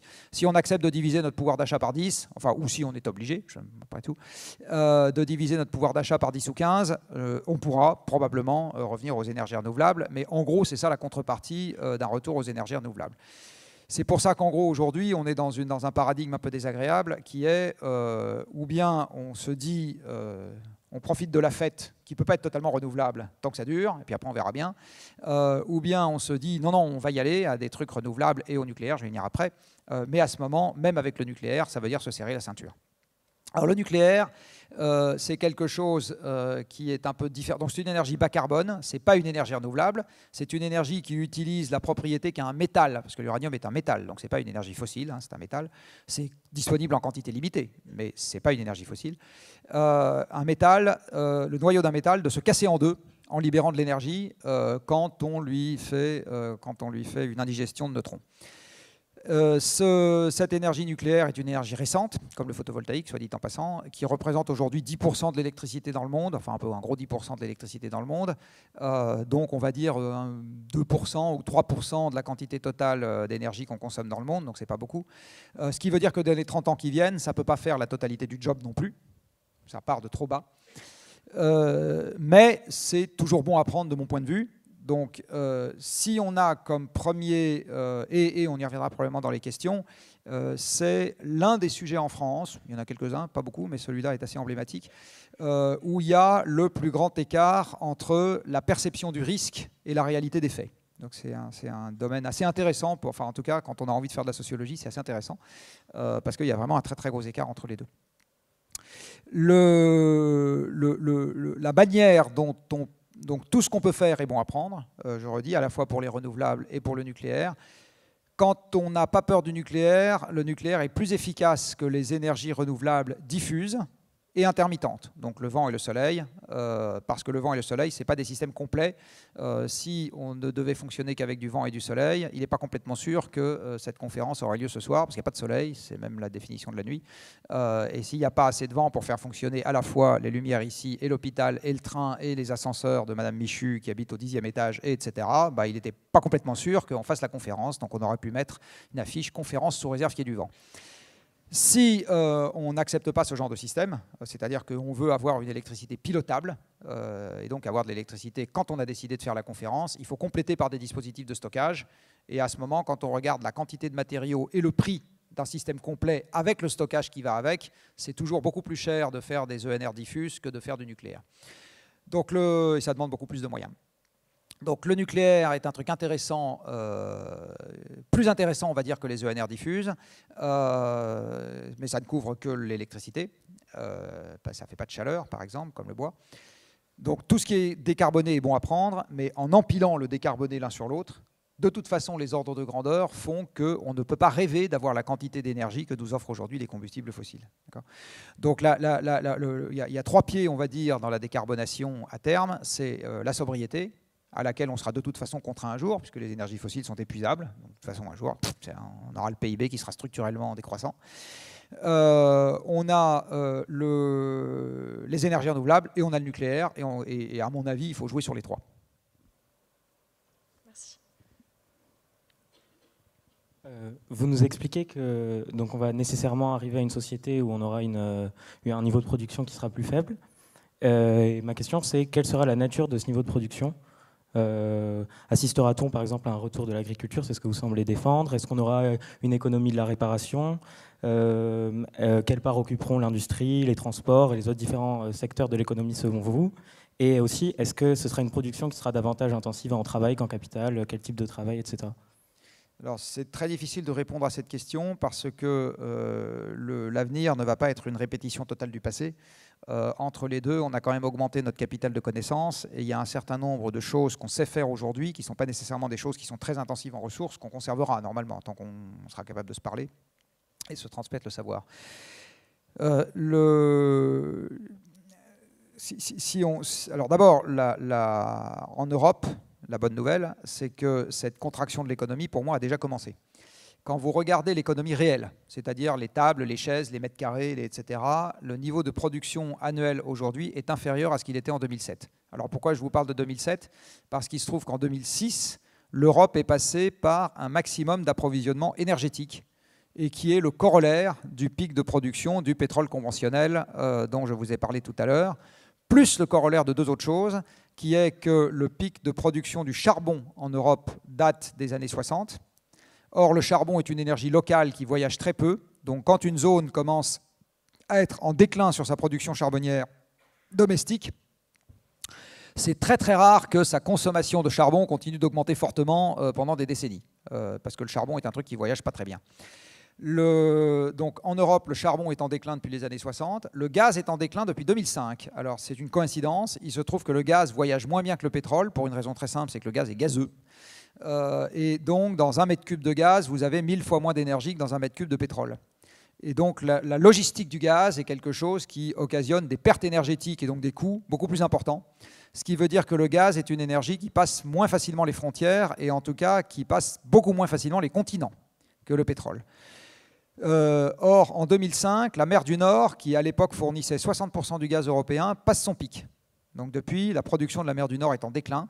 Donc depuis 2005-2006, le charbon est en déclin parce qu'il était depuis les années 60, le gaz est en déclin à cause du déclin de la mer du Nord, le pétrole est en déclin à cause du déclin du conventionnel dans le monde, alors ça a remonté un peu avec le shale oil, mais pas tant. Ce qui veut dire que 75% de l'énergie européenne est en déclin. Le nucléaire est en déclin parce que les Européens n'aiment pas ça. Et donc, ce n'est pas les éoliennes et les panneaux solaires qui compensent vraiment le reste. Alors, posez la question de la croissance. Donc, l'énergie étant en déclin, le PIB réel, vrai, industriel, est en déclin depuis 2007. Quand vous regardez le PIB tout court, comme je vous le disais tout à l'heure, il est complété par tout un tas de machins qui n'ont rien à y faire, dont notamment l'inflation des actifs qui génère un PIB virtuel. C'est un artefact comptable. Mais sinon, j'ai envie de dire, le PIB vrai de l'Europe n'augmente plus depuis 2007, il est même en légère contraction. Et à mon avis, la prochaine marche d'escalier, soit dit en passant, n'est pas très très loin, c'est-à-dire qu'on n'est pas très très loin d'une nouvelle crise, enfin d'une nouvelle discontinuité. Donc la réponse à votre question, vous l'avez déjà pour partie en regardant ce qui se passe autour de vous. Qu'est-ce qu'il est en train de se passer en ce moment en Europe? Eh bien, vous voyez des gens à la périphérie des villes qui ont de plus en plus de mal à joindre les deux bouts. Ça, c'est un truc qui est logique pour moi dans un monde qui commence à manquer d'énergie, parce que c'est ces gens-là qui sont les plus marginaux dans le fonctionnement du système, et donc c'est pour des tas de raisons, et donc c'est les premiers à être éjectés quand ça commence à pas aller bien. Vous voyez effectivement des jeunes urbains qui commencent à revenir à la terre. Alors c'est un phénomène marginal aujourd'hui, mais vous commencez à en voir quelques-uns. Vous voyez effectivement des phénomènes de partage qui commencent à se développer. La colocation est un phénomène de partage. L'absence de voiture chez une partie des jeunes est un phénomène de restriction qui est lié au fait que les gens n'ont plus les moyens de s'en acheter une. Vous voyez également que tant qu'on a une contraction des moyens avec par ailleurs un système très libéral, les inégalités augmentent, parce que dans un système très libéral, les plus agiles continuent à avoir la possibilité de récupérer à leur profit une fraction croissante du gâteau. Et donc, vous voyez en même temps une fraction croissante des gens qui souffrent et quelques super riches qui sont de plus en plus super riches. Voilà, donc vous êtes déjà en train d'observer autour de vous les prémices de ce qui va se passer. Après, prévoir de manière exacte quels sont les types d'emplois, etc. Alors là, c'est vraiment de la boule de cristal. C'est beaucoup plus facile quand on fait ce genre d'exercice de dire ce qui n'arrivera pas que de dire ce qui arrivera. Voilà. Donc je peux vous dire qu'une Île-de-France à 10 millions d'habitants prospère pendant 50 ans, ça n'arrivera pas. Voilà. Après, et qu'à ce titre, par exemple, avoir fait Paris-Saclay, je pense que c'est une ânerie.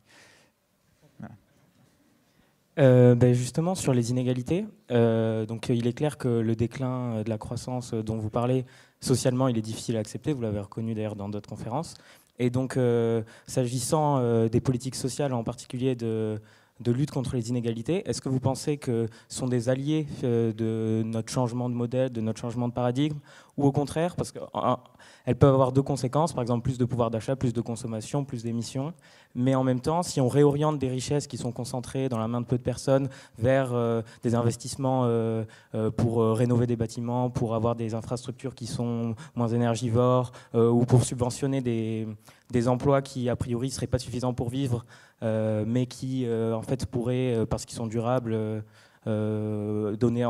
avoir des revenus pleins et permettre à des gens de vivre de manière à consommer moins d'énergie ou à émettre moins de carbone. Donc est-ce que vous pensez que la lutte contre les inégalités, c'est compatible avec ce que vous recherchez?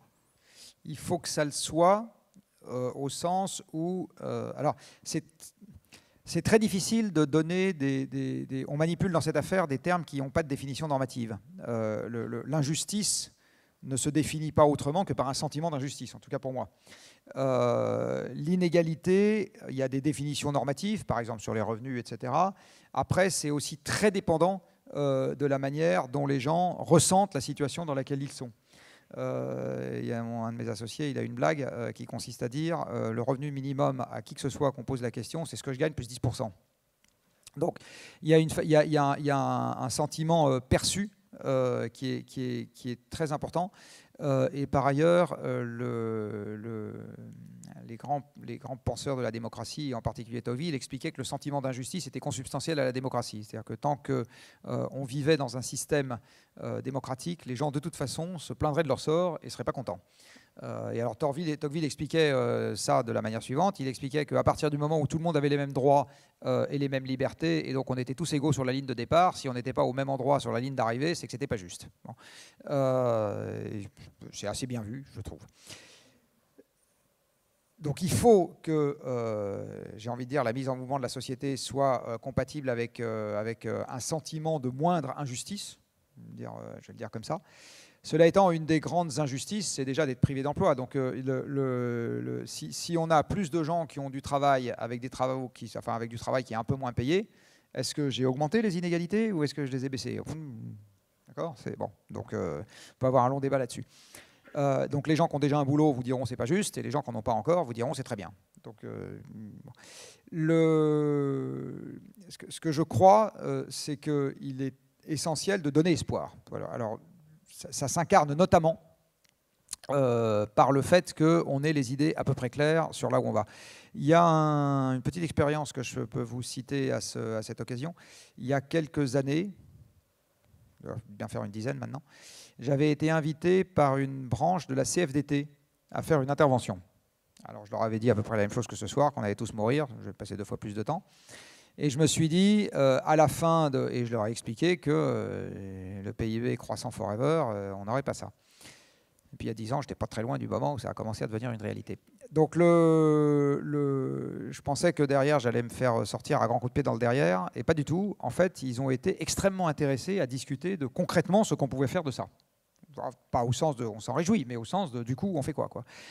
Donc il y a un test qu'il faut faire, parce que pour le moment, je ne l'ai jamais vu faire, qui est d'expliquer aux gens pourquoi est-ce qu'on a des marges de manœuvre qui ne sont pas celles qu'on avait hier, et du coup, de discuter ensemble de ce qui est encore possible dans ce genre de cadre et de ce qui ne l'est pas. Je pense, dit autrement, que le fait de comprendre ce qui se passe, quelque part, est un élément indispensable et un préalable indispensable à des débats sur tout sentiment d'injustice, parce que sinon, je ne vois pas trop comment est-ce qu'on arrive à avoir quelque chose qui permette de voir la lumière au bout du tunnel. Justement, je rebondis sur ce que vous dites sur le fait que la démocratie, potentiellement, elle est en danger. En tout cas, on le ressent dans votre discours. Et sur les tensions sociales, est-ce que justement la Convention citoyenne pour le climat, qui a été un peu imposée à Macron, elle n'est pas du tout imposée, c'est lui qui l'a choisie. Il l'a choisie, mais parce qu'on lui a mis la pression, notamment Cyril Dion et Marion Cotillard. Mais bref, sur France Inter.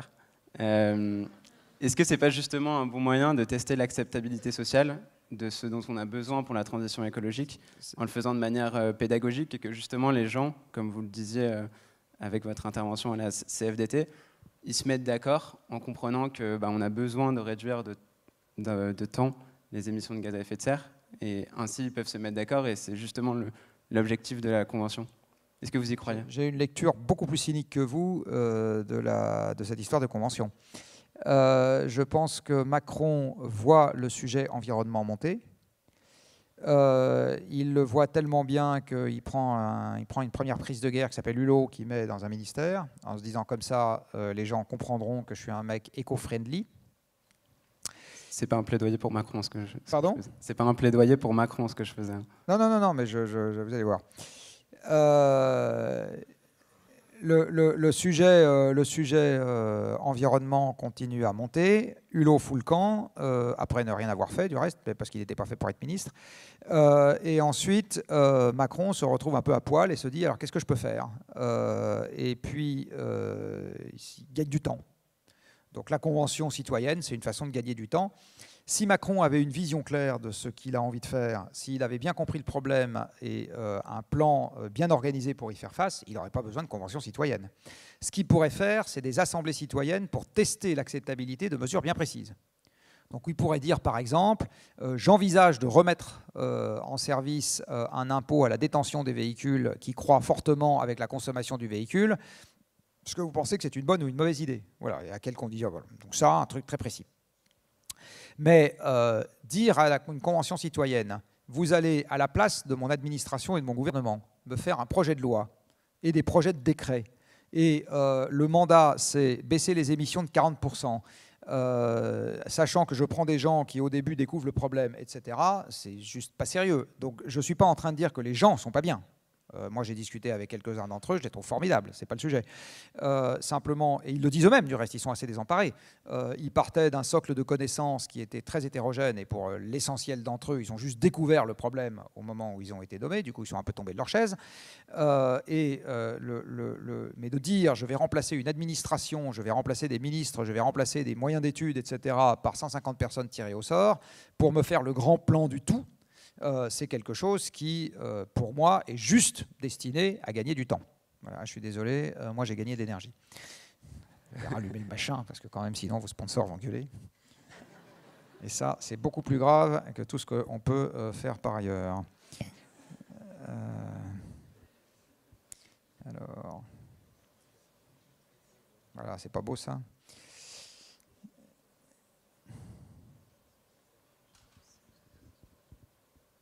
Ouf, le financement continuera d'arriver.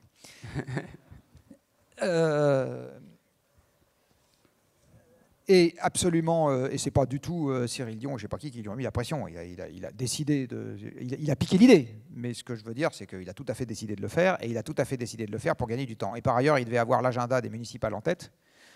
Donc il s'est dit, bon, voilà, je vais me racheter un brevet de vertu pour essayer de piquer 3 électeurs à ELV, et je vais faire ce truc-là. Je ne crois pas une seconde qu'il y ait quoi que ce soit de beaucoup plus réfléchi que ça derrière ce truc-là.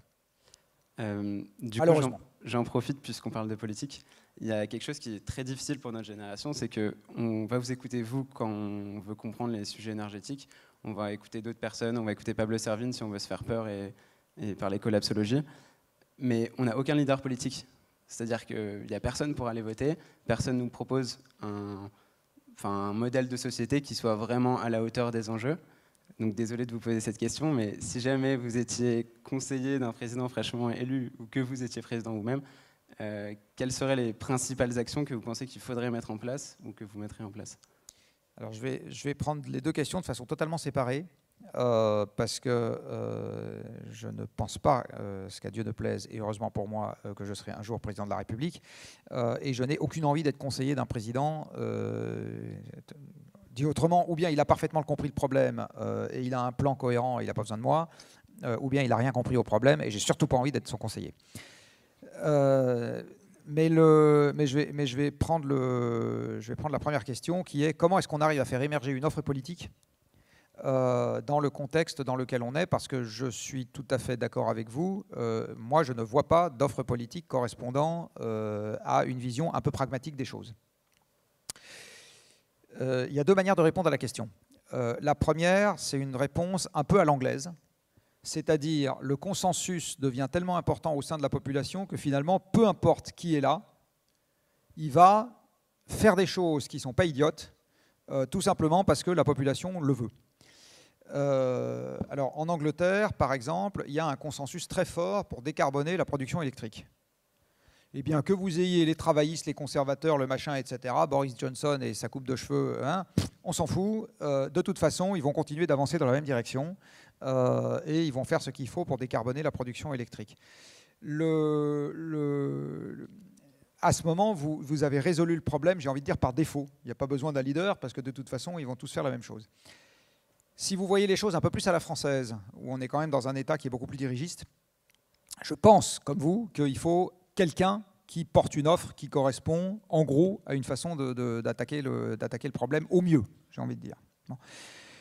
Je ne sais pas d'où ça peut venir aujourd'hui. Très honnêtement, je suis aussi désemparé que vous, parce que je ne vois pas.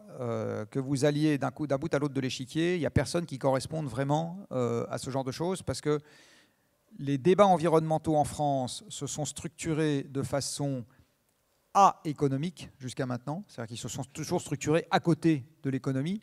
Alors je ne dis pas qu'il faut invoquer l'économie comme raison d'agir, ça je pense que l'économie est une très mauvaise raison d'agir. Je pense que sur ce genre de sujet, il faut agir parce qu'on pense que la paix, c'est quelque chose qui est plus important que l'économie, d'une certaine manière. Par contre, ce que je crois, c'est qu'une fois qu'on a décidé d'agir, il faut agir en ayant l'efficacité maximale des moyens qu'on décide d'affecter à l'action. Et pour ça, l'économie est très utile, parce que l'économie, quelque part, elle représente la quantité totale de gens, puisque l'argent ne paye que des hommes. En fait, l'économie vous dit combien il y a de gens qui vont devoir s'impliquer pour que le problème soit résolu. C'est ça que ça vous dit, quelque part. Et plus vous arrivez à résoudre le problème avec peu de gens, et plus votre moyen est efficace. Donc avoir un raisonnement économique est quelque chose qui, à une étape du processus, est important. Mais c'est pour l'efficacité de l'action, ce n'est pas pour l'opportunité de l'action. Donc l'offre écologique classique, malheureusement, elle a du mal à monter en compétence sur ces sujets économiques, et elle a du mal à abandonner ses vieilles lunes. Donc en particulier en France, la mouvance écolo est très très antinucléaire, et donc elle se retrouve totalement en porte-à-faux sur le sujet du changement climatique. Greenpeace n'a quasiment jamais parlé du changement climatique jusqu'à il y a quelques années. Et même encore aujourd'hui, ils sont assez timides sur la question et beaucoup moins agressifs sur la question que sur le nucléaire. Ils ont vachement de mal quand même à faire le deuil de la hiérarchie des nuisances qu'ils avaient il y a 10 ou 15 ans. Donc la mouvance environnementale est pas très bien outillée. La mouvance libérale, elle est en conflit d'objectifs frontal. Elle est en conflit d'objectifs frontal parce que une vision à long terme est une vision planificatrice. Une vision planificatrice est une vision dans laquelle on ne laisse pas les gens faire exactement ce qu'ils veulent. Dans une vision planificatrice, vous avez quand même un cadre qui est imposé, j'ai envie de dire. Si par exemple vous voulez ne vendre que des petites voitures en France, bah, vous ne dites pas les constructeurs ont le droit de faire les voitures qu'ils veulent. Non, ils ne font que des petites voitures. Donc dans ce genre de vision, vous avez également la nécessité, si par exemple vous avez un problème, parce que si vous mettez une contrainte en France, les gens vous disent « Ah, la concurrence va faire moins cher que nous, etc. » Vous avez besoin de retrouver le contrôle de vos frontières pour être capable de lutter contre ça. C'est un truc qui est par nature entre guillemets, libéral. Donc les gens qui sont très libéraux dans l'âme sont des gens qui ont du mal à se faire aux problèmes qui sont là. Les gens qui sont très sociaux, ils ont toujours été historiquement très croissantistes, parce que c'est le seul moyen de faire progresser le revenu de tout le monde, et c'est le premier truc qui les voilà. Donc le Parti socialiste, à l'époque où il y en avait un, enfin il y en a toujours un, bon, était quelque part beaucoup plus soucieux de croissance économique que les conservateurs. Ils en ont toujours été quelque part beaucoup plus soucieux. Donc si vous mettez bout à bout tous les ingrédients qu'on vient d'évoquer, c'est-à-dire il faut avoir des solutions qui fonctionnent dans un monde sans croissance. Il faut accepter l'idée que l'économie n'est pas l'alpha et l'oméga des indicateurs qui comptent, etc. Et par ailleurs, il faut avoir une vision très pragmatique et conforme aux faits de la hiérarchie des nuisances environnementales. Eh bien, vous ne trouvez aucune offre politique qui arrive aujourd'hui à conjuguer ça. Ce qui veut dire probablement que le jour où elle émergera de quelque part et vous ne savez pas où. Vous ne l'avez pas encore vu. Bon. Il y a une liste aux européennes là, qui s'appelait Urgence Écologie, qui s'en rapprochait un peu. Alors je pense que sur le nucléaire, ils n'étaient pas encore totalement, on va dire, là où j'aurais aimé les voir. Mais globalement, ça s'en rapprochait un peu. Il y avait une espèce de tentative de mise en cohérence et sans aucune pub, rien, aucun passage média. Ils ont fait 2%. Pas complètement ridicule. Mais cette offre politique aujourd'hui, elle n'émerge pas. Alors, l'une des raisons pour lesquelles elle n'émerge pas, il faut bien voir que cette préoccupation qui nous rassemble dans cette salle aujourd'hui reste une préoccupation qui, à mon avis, exprimée sous cette forme, est encore minoritaire dans le pays. Quand on discute avec les gens de la Convention citoyenne, ils vous expliquent que dans leur quotidien, le changement climatique, ça reste un sujet qui passe totalement au-dessus du ciboulot de tout le monde. Et l'une des raisons, nous disent aussi les mêmes, c'est tout simplement que les gens n'ont pas compris la gravité du problème. C'est-à-dire qu'il y a un défaut d'accès à l'information qui fait que, du coup, le sentiment d'urgence n'est pas là. Comme ce n'est pas quelque chose qui est important dans la société, du coup, il n'y a pas d'offre politique qui émerge. Les municipales, elles approchent là, et dans une étude, Carbone 4 a estimé que si l'ensemble des actions individuelles que peut prendre un individu pour réduire son impact carbone était vraiment mise en œuvre, cela réduirait que de 25% son impact carbone. Similairement, si on pose la même question pour un maire, parce qu'on parle beaucoup de verre et d'écologie pendant ces municipales, quelle est l'emprise d'un maire sur l'impact carbone de sa commune et de ses habitants? Et ensuite, est-ce que vous trouvez que le débat il est bien posé pour l'instant pendant les municipales sur l'écologie, ou est-ce qu'on est encore dans le greenwashing? Alors, la dernière question est très simple. Je n'ai pas fait de revue de presse, donc je n'ai pas la réponse à votre question. Je ne sais pas quelle place a occupé l'environnement dans les municipales. Ça, il faudrait éplucher tous les articles de presse. Sur la publication de Carbone 4. Alors, en fait, sur un individu, ce n'était pas 25, c'était 50. Mais on avait considéré que si on prenait la population dans son ensemble, statistiquement, le sommet de la gaussienne, il n'est jamais tout à gauche. Donc, statistiquement, tout le monde ne fera pas ce que nous, on considérait être le maximum activable à l'échelle d'un individu. Alors, qu'est-ce qu'on avait mis là-dedans? On avait mis des actes de consommation qui ne supposent pas d'investissement, arrêter de prendre l'avion, arrêter de manger de la viande, etc. Et puis, on avait mis des actes qui supposent un investissement, par exemple changer de chaudière ou éventuellement changer de voiture. Et si on avait mis tout ça bout à bout, alors en fait on aurait pu être encore plus extrémiste que ce qu'on a fait, on aurait pu arrêter d'acheter des fringues, enfin bon, bref. Donc 50% c'était, on va dire, un effort important, accessible, pas révolutionnaire. Ça ne suppose pas de vivre, de se mettre totalement en marge de la société. Bon. Les autres 50%, ils commencent à être liés à des choses qui dépendent moins de vous. Par exemple, en France, 10% de l'empreinte carbone, c'est les services publics. Les services publics, c'est l'éducation nationale, c'est plein de mètres carrés chauffés, où vont les enfants, et c'est pas à la main d'un ménage de décider de tourner ou pas le thermostat de l'école où va son gamin. Pas à sa main. C'est pas non plus à sa main de décider de la construire ici plutôt que là, en béton plutôt qu'en bois, plus grande plutôt que plus petite, etc. Là-dedans, vous avez aussi le fonctionnement de l'armée, et c'est pas à la main non plus d'un ménage de décider que le Charles Leclerc, le matin, il va avancer ou pas avancer. Vraiment. Donc là, il y a également l'hôpital. Donc il y a une partie des émissions qui sont gérées de façon totalement collective, et c'est vrai également pour une partie des émissions, on va dire, liées à des choses qui restent raisonnablement vitales, et pour lesquelles, tant que l'industrie est organisée comme elle est organisée aujourd'hui, c'est difficile de faire baisser les émissions. En ce qui concerne les collectivités locales, alors il y a un certain nombre de choses qui sont à la main des élus. Il y a la réglementation de la mobilité qui est à la main des élus locaux. Ils peuvent par exemple limiter les vitesses, ils peuvent par exemple créer des voies cyclables, ils peuvent par exemple créer ou supprimer des parkings. Ils peuvent ou pas autoriser l'imperméabilisation du supermarché juste en face, etc. Donc ils peuvent faire tout un tas de trucs sur l'urbanisme et les déplacements. Ils peuvent faire la promotion ou pas d'un certain nombre d'activités économiques. Les élus locaux ont parfois à leur main des zones d'activité dans lesquelles ils font de la retape pour faire venir des gens. Ils peuvent faire ou pas ce genre de choses. Ils peuvent ou pas essayer de favoriser un tourisme aéroporté plutôt que non. Donc Madame Hidalgo qui dit que Paris va être neutre en 2050, j'aimerais bien voir la quantité de touristes japonais qu'elle a mis dans son business plan à 2050, normalement 0. Et c'est pareil pour les acheteurs chinois du bon marché. Donc voilà, donc il y a tout un tas de trucs qui sont à la main des élus locaux. Dans ces municipales, j'ai pas l'impression que jusqu'à maintenant on parle énormément d'environnement, mais je me trompe peut-être. Déjà, j'ai pas l'impression qu'on parle énormément des municipales, pour commencer. Mais enfin, en ce moment, il y a le coronavirus qui se met de la partie, donc on parle un peu plus du coronavirus. Voilà, je n'ai pas l'impression que ça... Il y a un truc sur lequel il faut faire attention. C'est que quand on est passionné par un sujet, on a toujours tendance à surestimer l'importance que prend ce sujet pour la population dans son ensemble.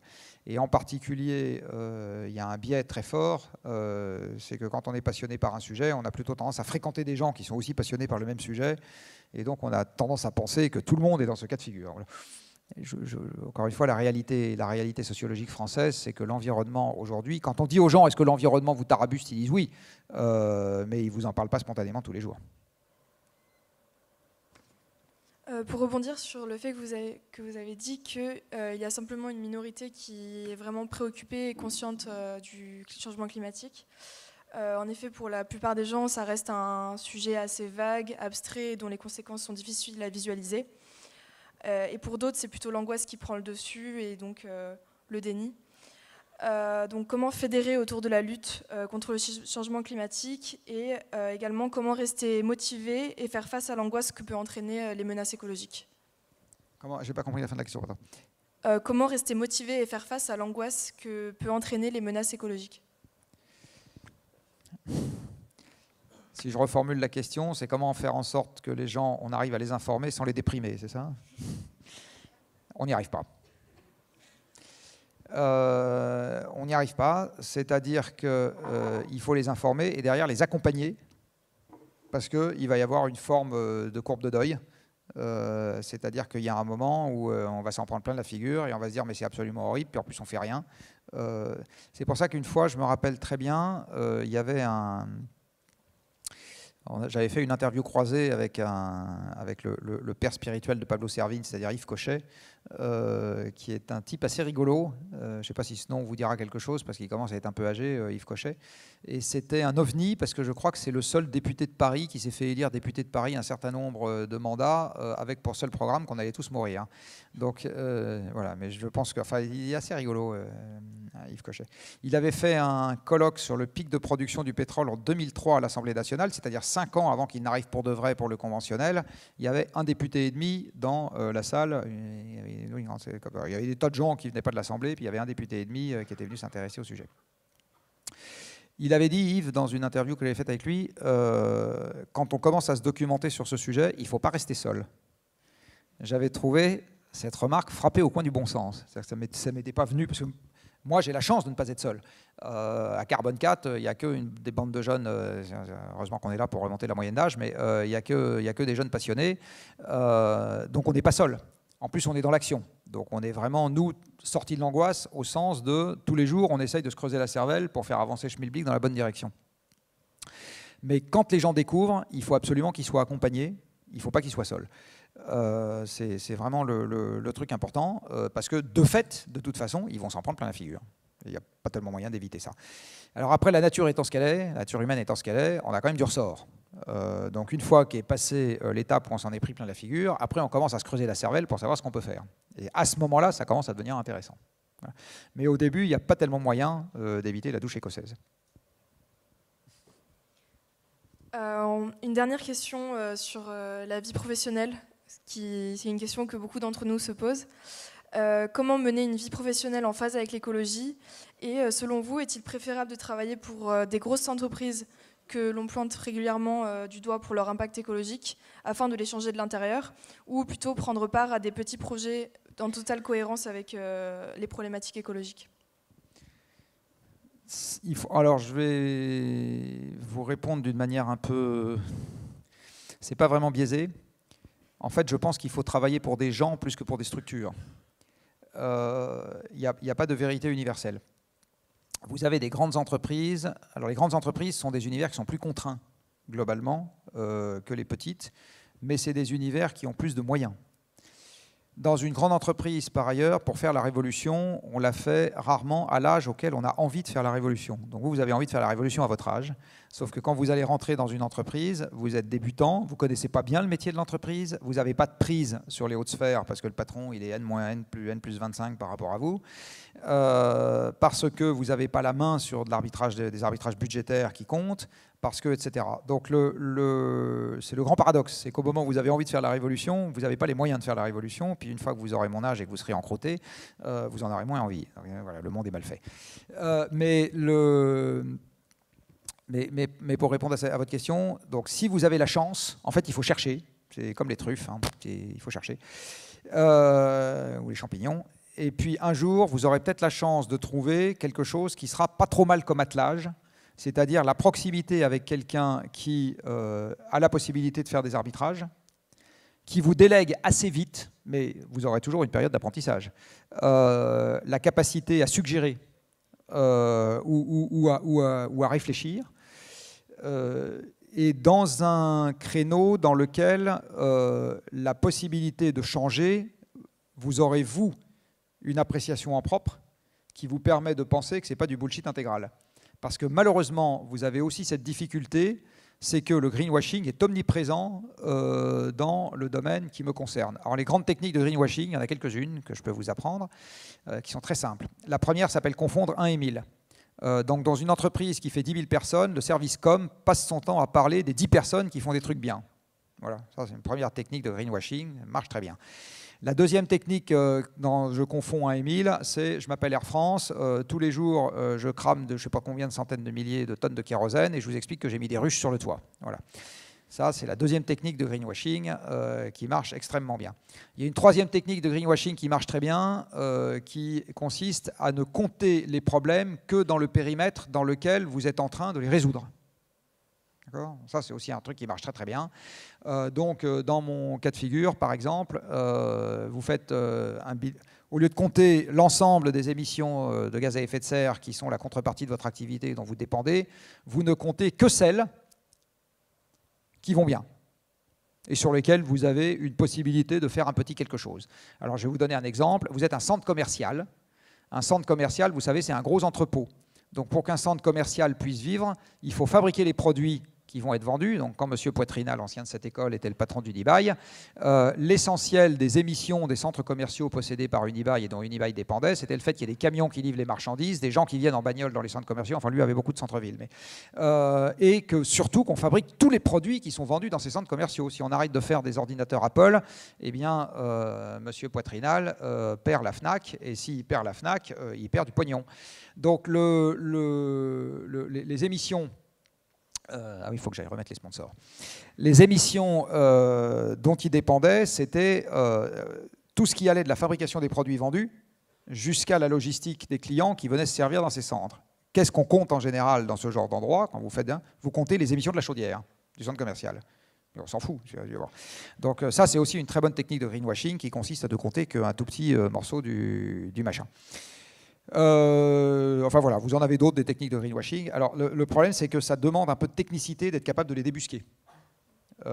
Si vous n'êtes pas familier du métier de l'entreprise, si vous n'êtes pas familier de la façon dont ça fonctionne physiquement, jeune diplômé, vous allez avoir beaucoup de mal à comprendre qu'on est en train de vous raconter des carabistouilles quand on vous dit qu'on fait les choses bien.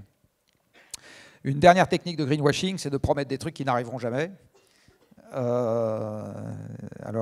Par exemple, ce n'est pas un exemple d'entreprise, mais par exemple, Madame Elisabeth Borne, qui fut aussi une voisine, puisqu'elle était dans la chambre en face de la mienne il y a quasiment 40 ans, a expliqué il n'y a pas longtemps à la radio que ce n'était pas grave de faire le 4e terminal de Roissy, parce qu'on allait faire voler des avions zéro carbone à l'hydrogène. Voilà. Ça, c'est une très belle technique de greenwashing aussi. Donc si vous allez travailler chez ADP par exemple, on pourra vous dire il n'y a pas de problème, les avions vont être décarbonés parce qu'ils voleront à l'hydrogène. Donc il y a cette difficulté-là aujourd'hui, c'est que beaucoup d'entreprises ont compris que c'était un sujet pour votre génération. Comme elles n'ont pas travaillé le sujet jusqu'à maintenant, comme elles n'ont rien fait, eh bien elles font la seule chose qui à court terme est en leurs moyens, en leur capacité, c'est de raconter n'importe quoi Et il y a un certain nombre de gens avec qui ça marche parce que vous n'avez pas les moyens techniques de comprendre qu'on est en train de vous raconter n'importe quoi. Dans les petites entreprises, vous allez avoir le symétrique exact de la grande, c'est-à-dire que vous allez avoir des entités qui seront moins influentes sur l'évolution du monde, où vous serez plus rapidement plus près de Dieu, où vous aurez plus rapidement une capacité d'initiative, mais qui porteront sur des sujets qui seront nécessairement un peu moins à effet de levier. Voilà. Et quelque part, c'est un peu comme vous le sentez. Non, mais voilà, il n'y a pas de recette miracle. Merci beaucoup. On va passer aux questions du public. Peut-être juste, je suis désolé, je pose une dernière question. Je vous vole la parole. Par rapport à la diapositive que vous montriez tout à l'heure sur les émissions de gaz à effet de serre, où la digitalisation, la prétendue digitalisation n'avait pas d'impact. Est-ce que c'était, c'est la première question, est-ce que c'était la même chose pour les émissions par personne, par habitant, parce que la population a augmenté, mais aussi les PED, comme ils consomment plus, c'était les juste... émissions par personne ont augmenté aussi.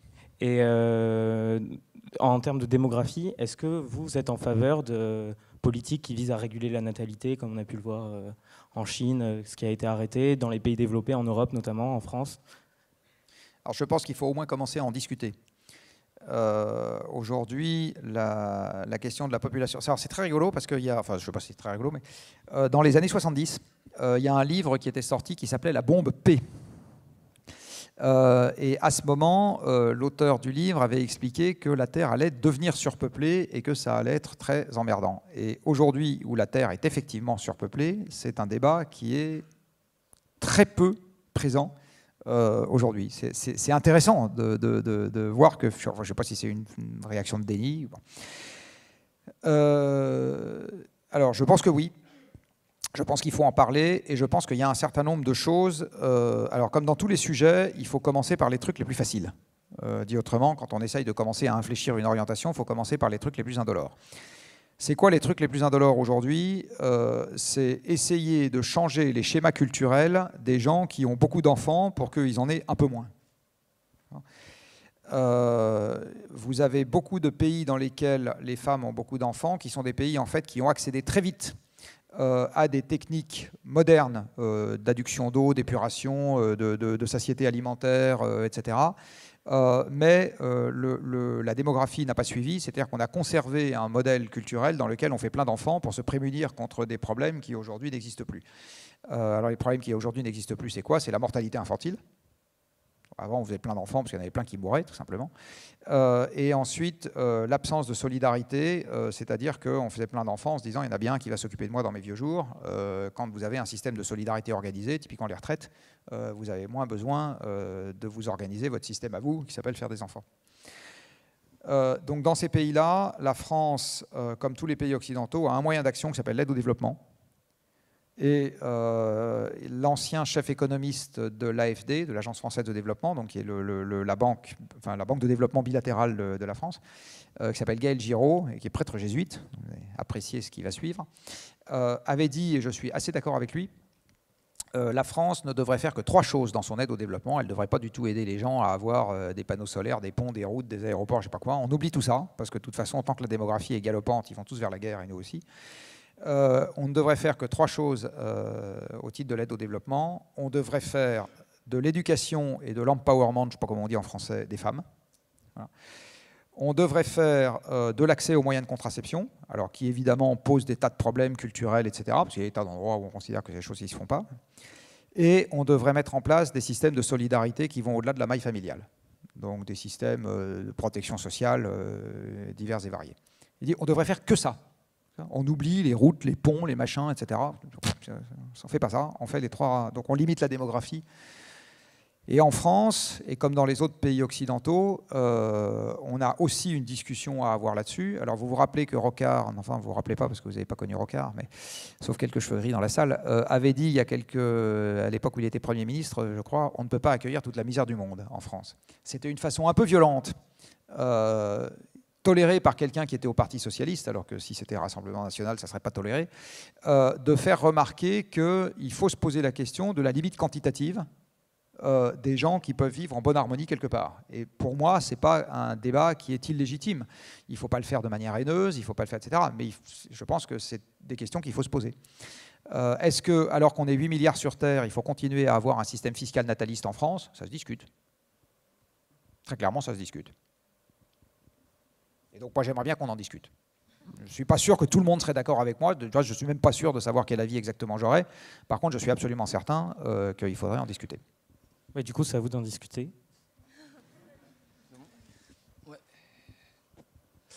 Bonjour, monsieur Jancovici. Donc, pour me présenter, je m'appelle Thomas. Je fais partie du Master Développement Durable à HEC. Donc, on est un peu perçus comme les bobos du campus. Mais je pense que ça va changer. J'ai 2 questions à vous poser. La première question, c'est comment...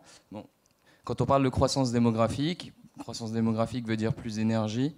Et la croissance démographique viendra des pays en voie de développement. C'est des pays qui goûtent tout juste au pouvoir d'achat. Et c'est des pays qu'on doit embarquer avec nous vers ce retour vers des énergies plus propres. Comment est-ce qu'à votre avis, intellectuellement, politiquement, on embarque les leaders de ces pays-là, si ce n'est par contrainte?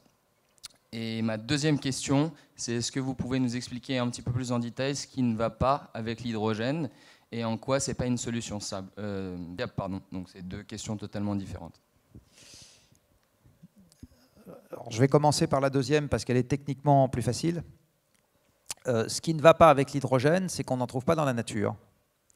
Donc si vous voulez avoir de l'hydrogène à votre disposition, il faut commencer par le faire. Et le faire, physiquement, ça veut dire que l'hydrogène... En fait, vous ne le trouvez pas isolé dans la nature. Vous ne trouvez pas de molécules d'hydrogène.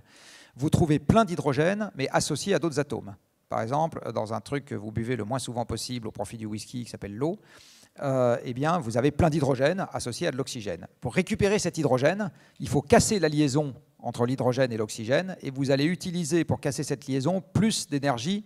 En fait, très exactement l'énergie que vous allez récupérer dans la combustion, mais comme il y a des pertes intermédiaires, en fait, vous allez utiliser plus d'énergie pour dissocier l'oxygène et l'hydrogène que vous n'allez en récupérer derrière dans la combustion de l'hydrogène. Donc, vous avez besoin d'énergie au départ pour dissocier l'hydrogène de l'oxygène. Donc, et cette énergie, vous allez devoir le trouver dans la nature.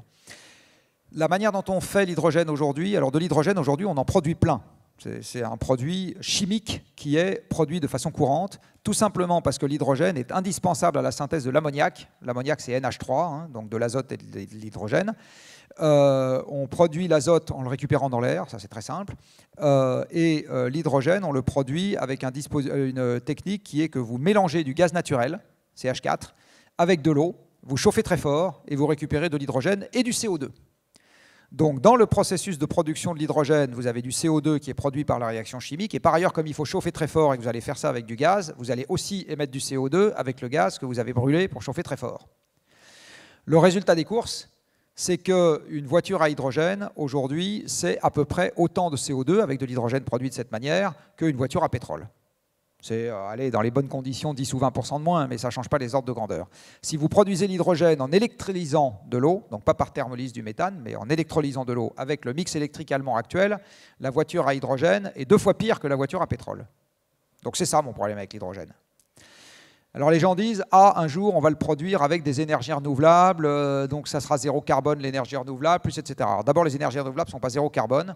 Une éolienne, c'est 10 grammes de CO2 le kilowattheure avant stockage. Un panneau solaire, c'est 50 grammes de CO2 avant stockage. Donc c'est moins que le gaz, qui en fait 400, mais ce n'est pas zéro. Ensuite, il va falloir stocker l'hydrogène. Vous allez perdre 20% au passage si vous le comprimez, 50% si vous le liquéfiez. Donc vous voyez, c'est pas zéro, c'est moins éventuellement, mais c'est pas zéro. Donc l'hydrogène est un truc qui est connu depuis très longtemps. L'hydrogène a été utilisé dans les premiers moteurs à combustion interne. Donc c'est un truc qu'on connaît depuis très très longtemps. Il faut savoir que la créativité humaine a développé à peu près tout ce à quoi on pense aujourd'hui il y a un siècle. On a tout testé, puis on a dit non, ce qui marche le mieux vraiment, c'est le truc à combustion interne avec du pétrole. C'est vraiment ça, donc on va prendre ça. La voiture électrique, ça a un siècle, enfin tout ça a un siècle. Donc ça, c'est la réponse à la première question. C'est ça mon problème avec l'hydrogène. C'est que c'est un truc qui est, en pratique, qui doit être fabriqué. Et aujourd'hui, la façon dont on peut le fabriquer ne remplit pas le cahier des charges, qui est que ça doit décarboner. La réponse à la première question que j'ai déjà oubliée, c'était... Non, juste dites-moi ce que c'était. Ah oui, la question des pays, voilà. Alors, deux réponses. La réponse taquine, c'est qu'il n'y a que depuis qu'on a un problème de changement climatique que les Français se soucient des pays en développement. Avant, ils en avaient strictement rien à foutre, parce que s'ils en avaient eu quelque chose à foutre, au lieu de leur donner 0,7% du PIB, on leur donnerait 20% du PIB. D'accord ? Si vous avez des enfants et que vraiment vos enfants sont dans la merde, vous n'allez pas leur donner 0,7% de ce que vous gagnez, hein, bien sûr. Hein. Donc le fait même que jusqu'à maintenant on leur donnait que très peu d'argent, c'est bien la preuve que jusqu'à maintenant on s'en foutait. Et alors depuis qu'il y a le changement climatique, ces gens-là sont devenus le cache-sexe pour justifier notre propre consommation. D'accord ? Ah ben, on va quand même pas se priver parce que eux, ils sont juste... pas le sujet. Alors, comment est-ce qu'on fait ? Eh bien, on fait la seule chose que vous apprenez ici, c'est-à-dire la mode. On fait du mimétisme. C'est du reste comme ça qu'on élève nos enfants. Et donc, la seule manière d'essayer de les embarquer, je dis bien d'essayer de les embarquer, c'est de commencer par faire nous et qu'ils se disent « Tiens, c'est peut-être pas con de faire la même chose ». Parce que l'homme est un animal mimétique, il y en a une partie qui le feront. Et parce que si nous, on commence à ramer dans la bonne direction, de toute façon, on mettra notre créativité au service de la découverte de formes d'organisation, de techniques, etc. Techniques, ce n'est pas juste des objets, c'est, je veux dire, des façons de procéder qui seront éventuellement réexploitables par d'autres. Dit autrement, je ne vois pas de meilleure solution que de commencer à faire nous-mêmes. Je vais finir par un exemple qui est évident pour moi. Si vous avez quelqu'un qui est en train de passer de 1 à 3 cigarettes par jour, la personne qui en fume 20 est quand même pas très bien placée pour lui dire d'arrêter de fumer, quoi. Voilà.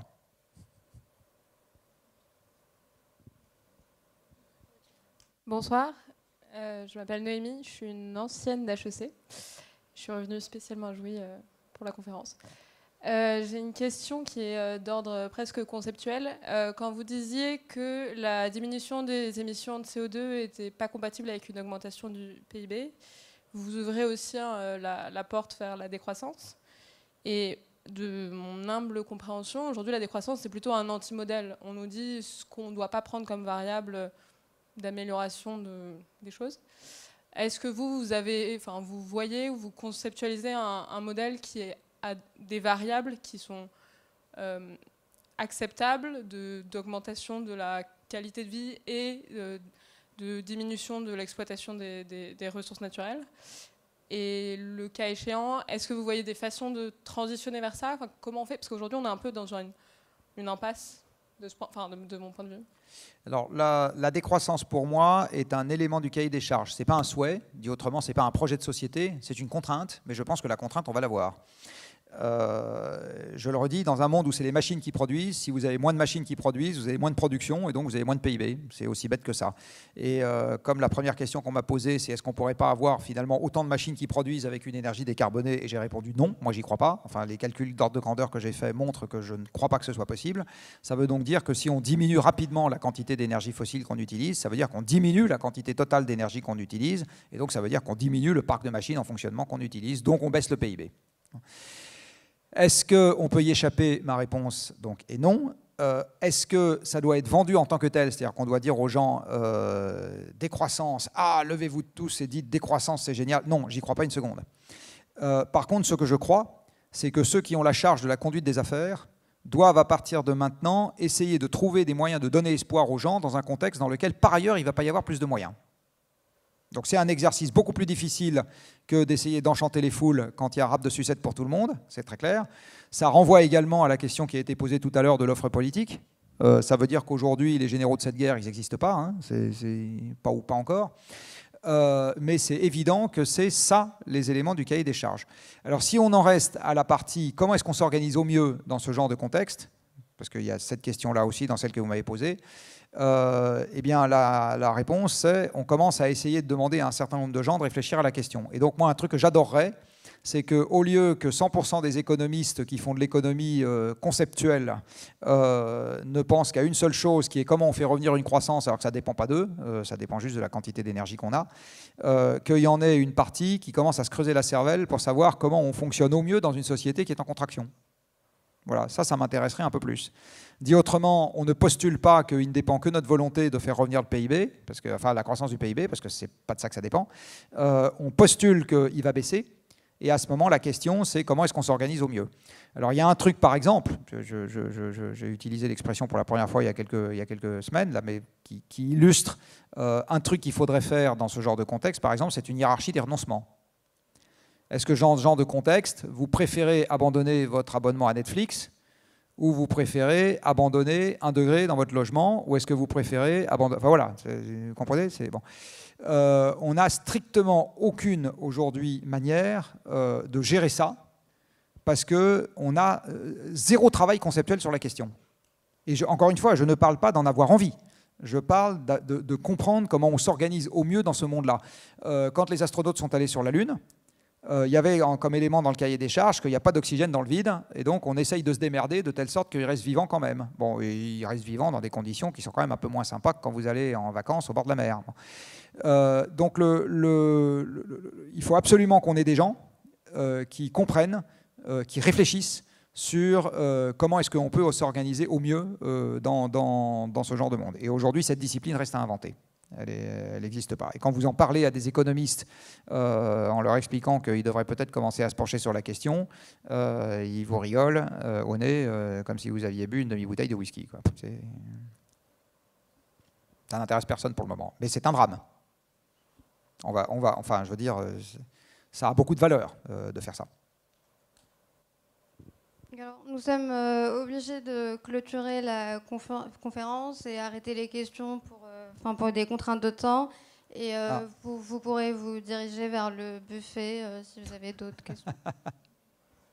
Il y a les pompiers qui nous mettent dehors.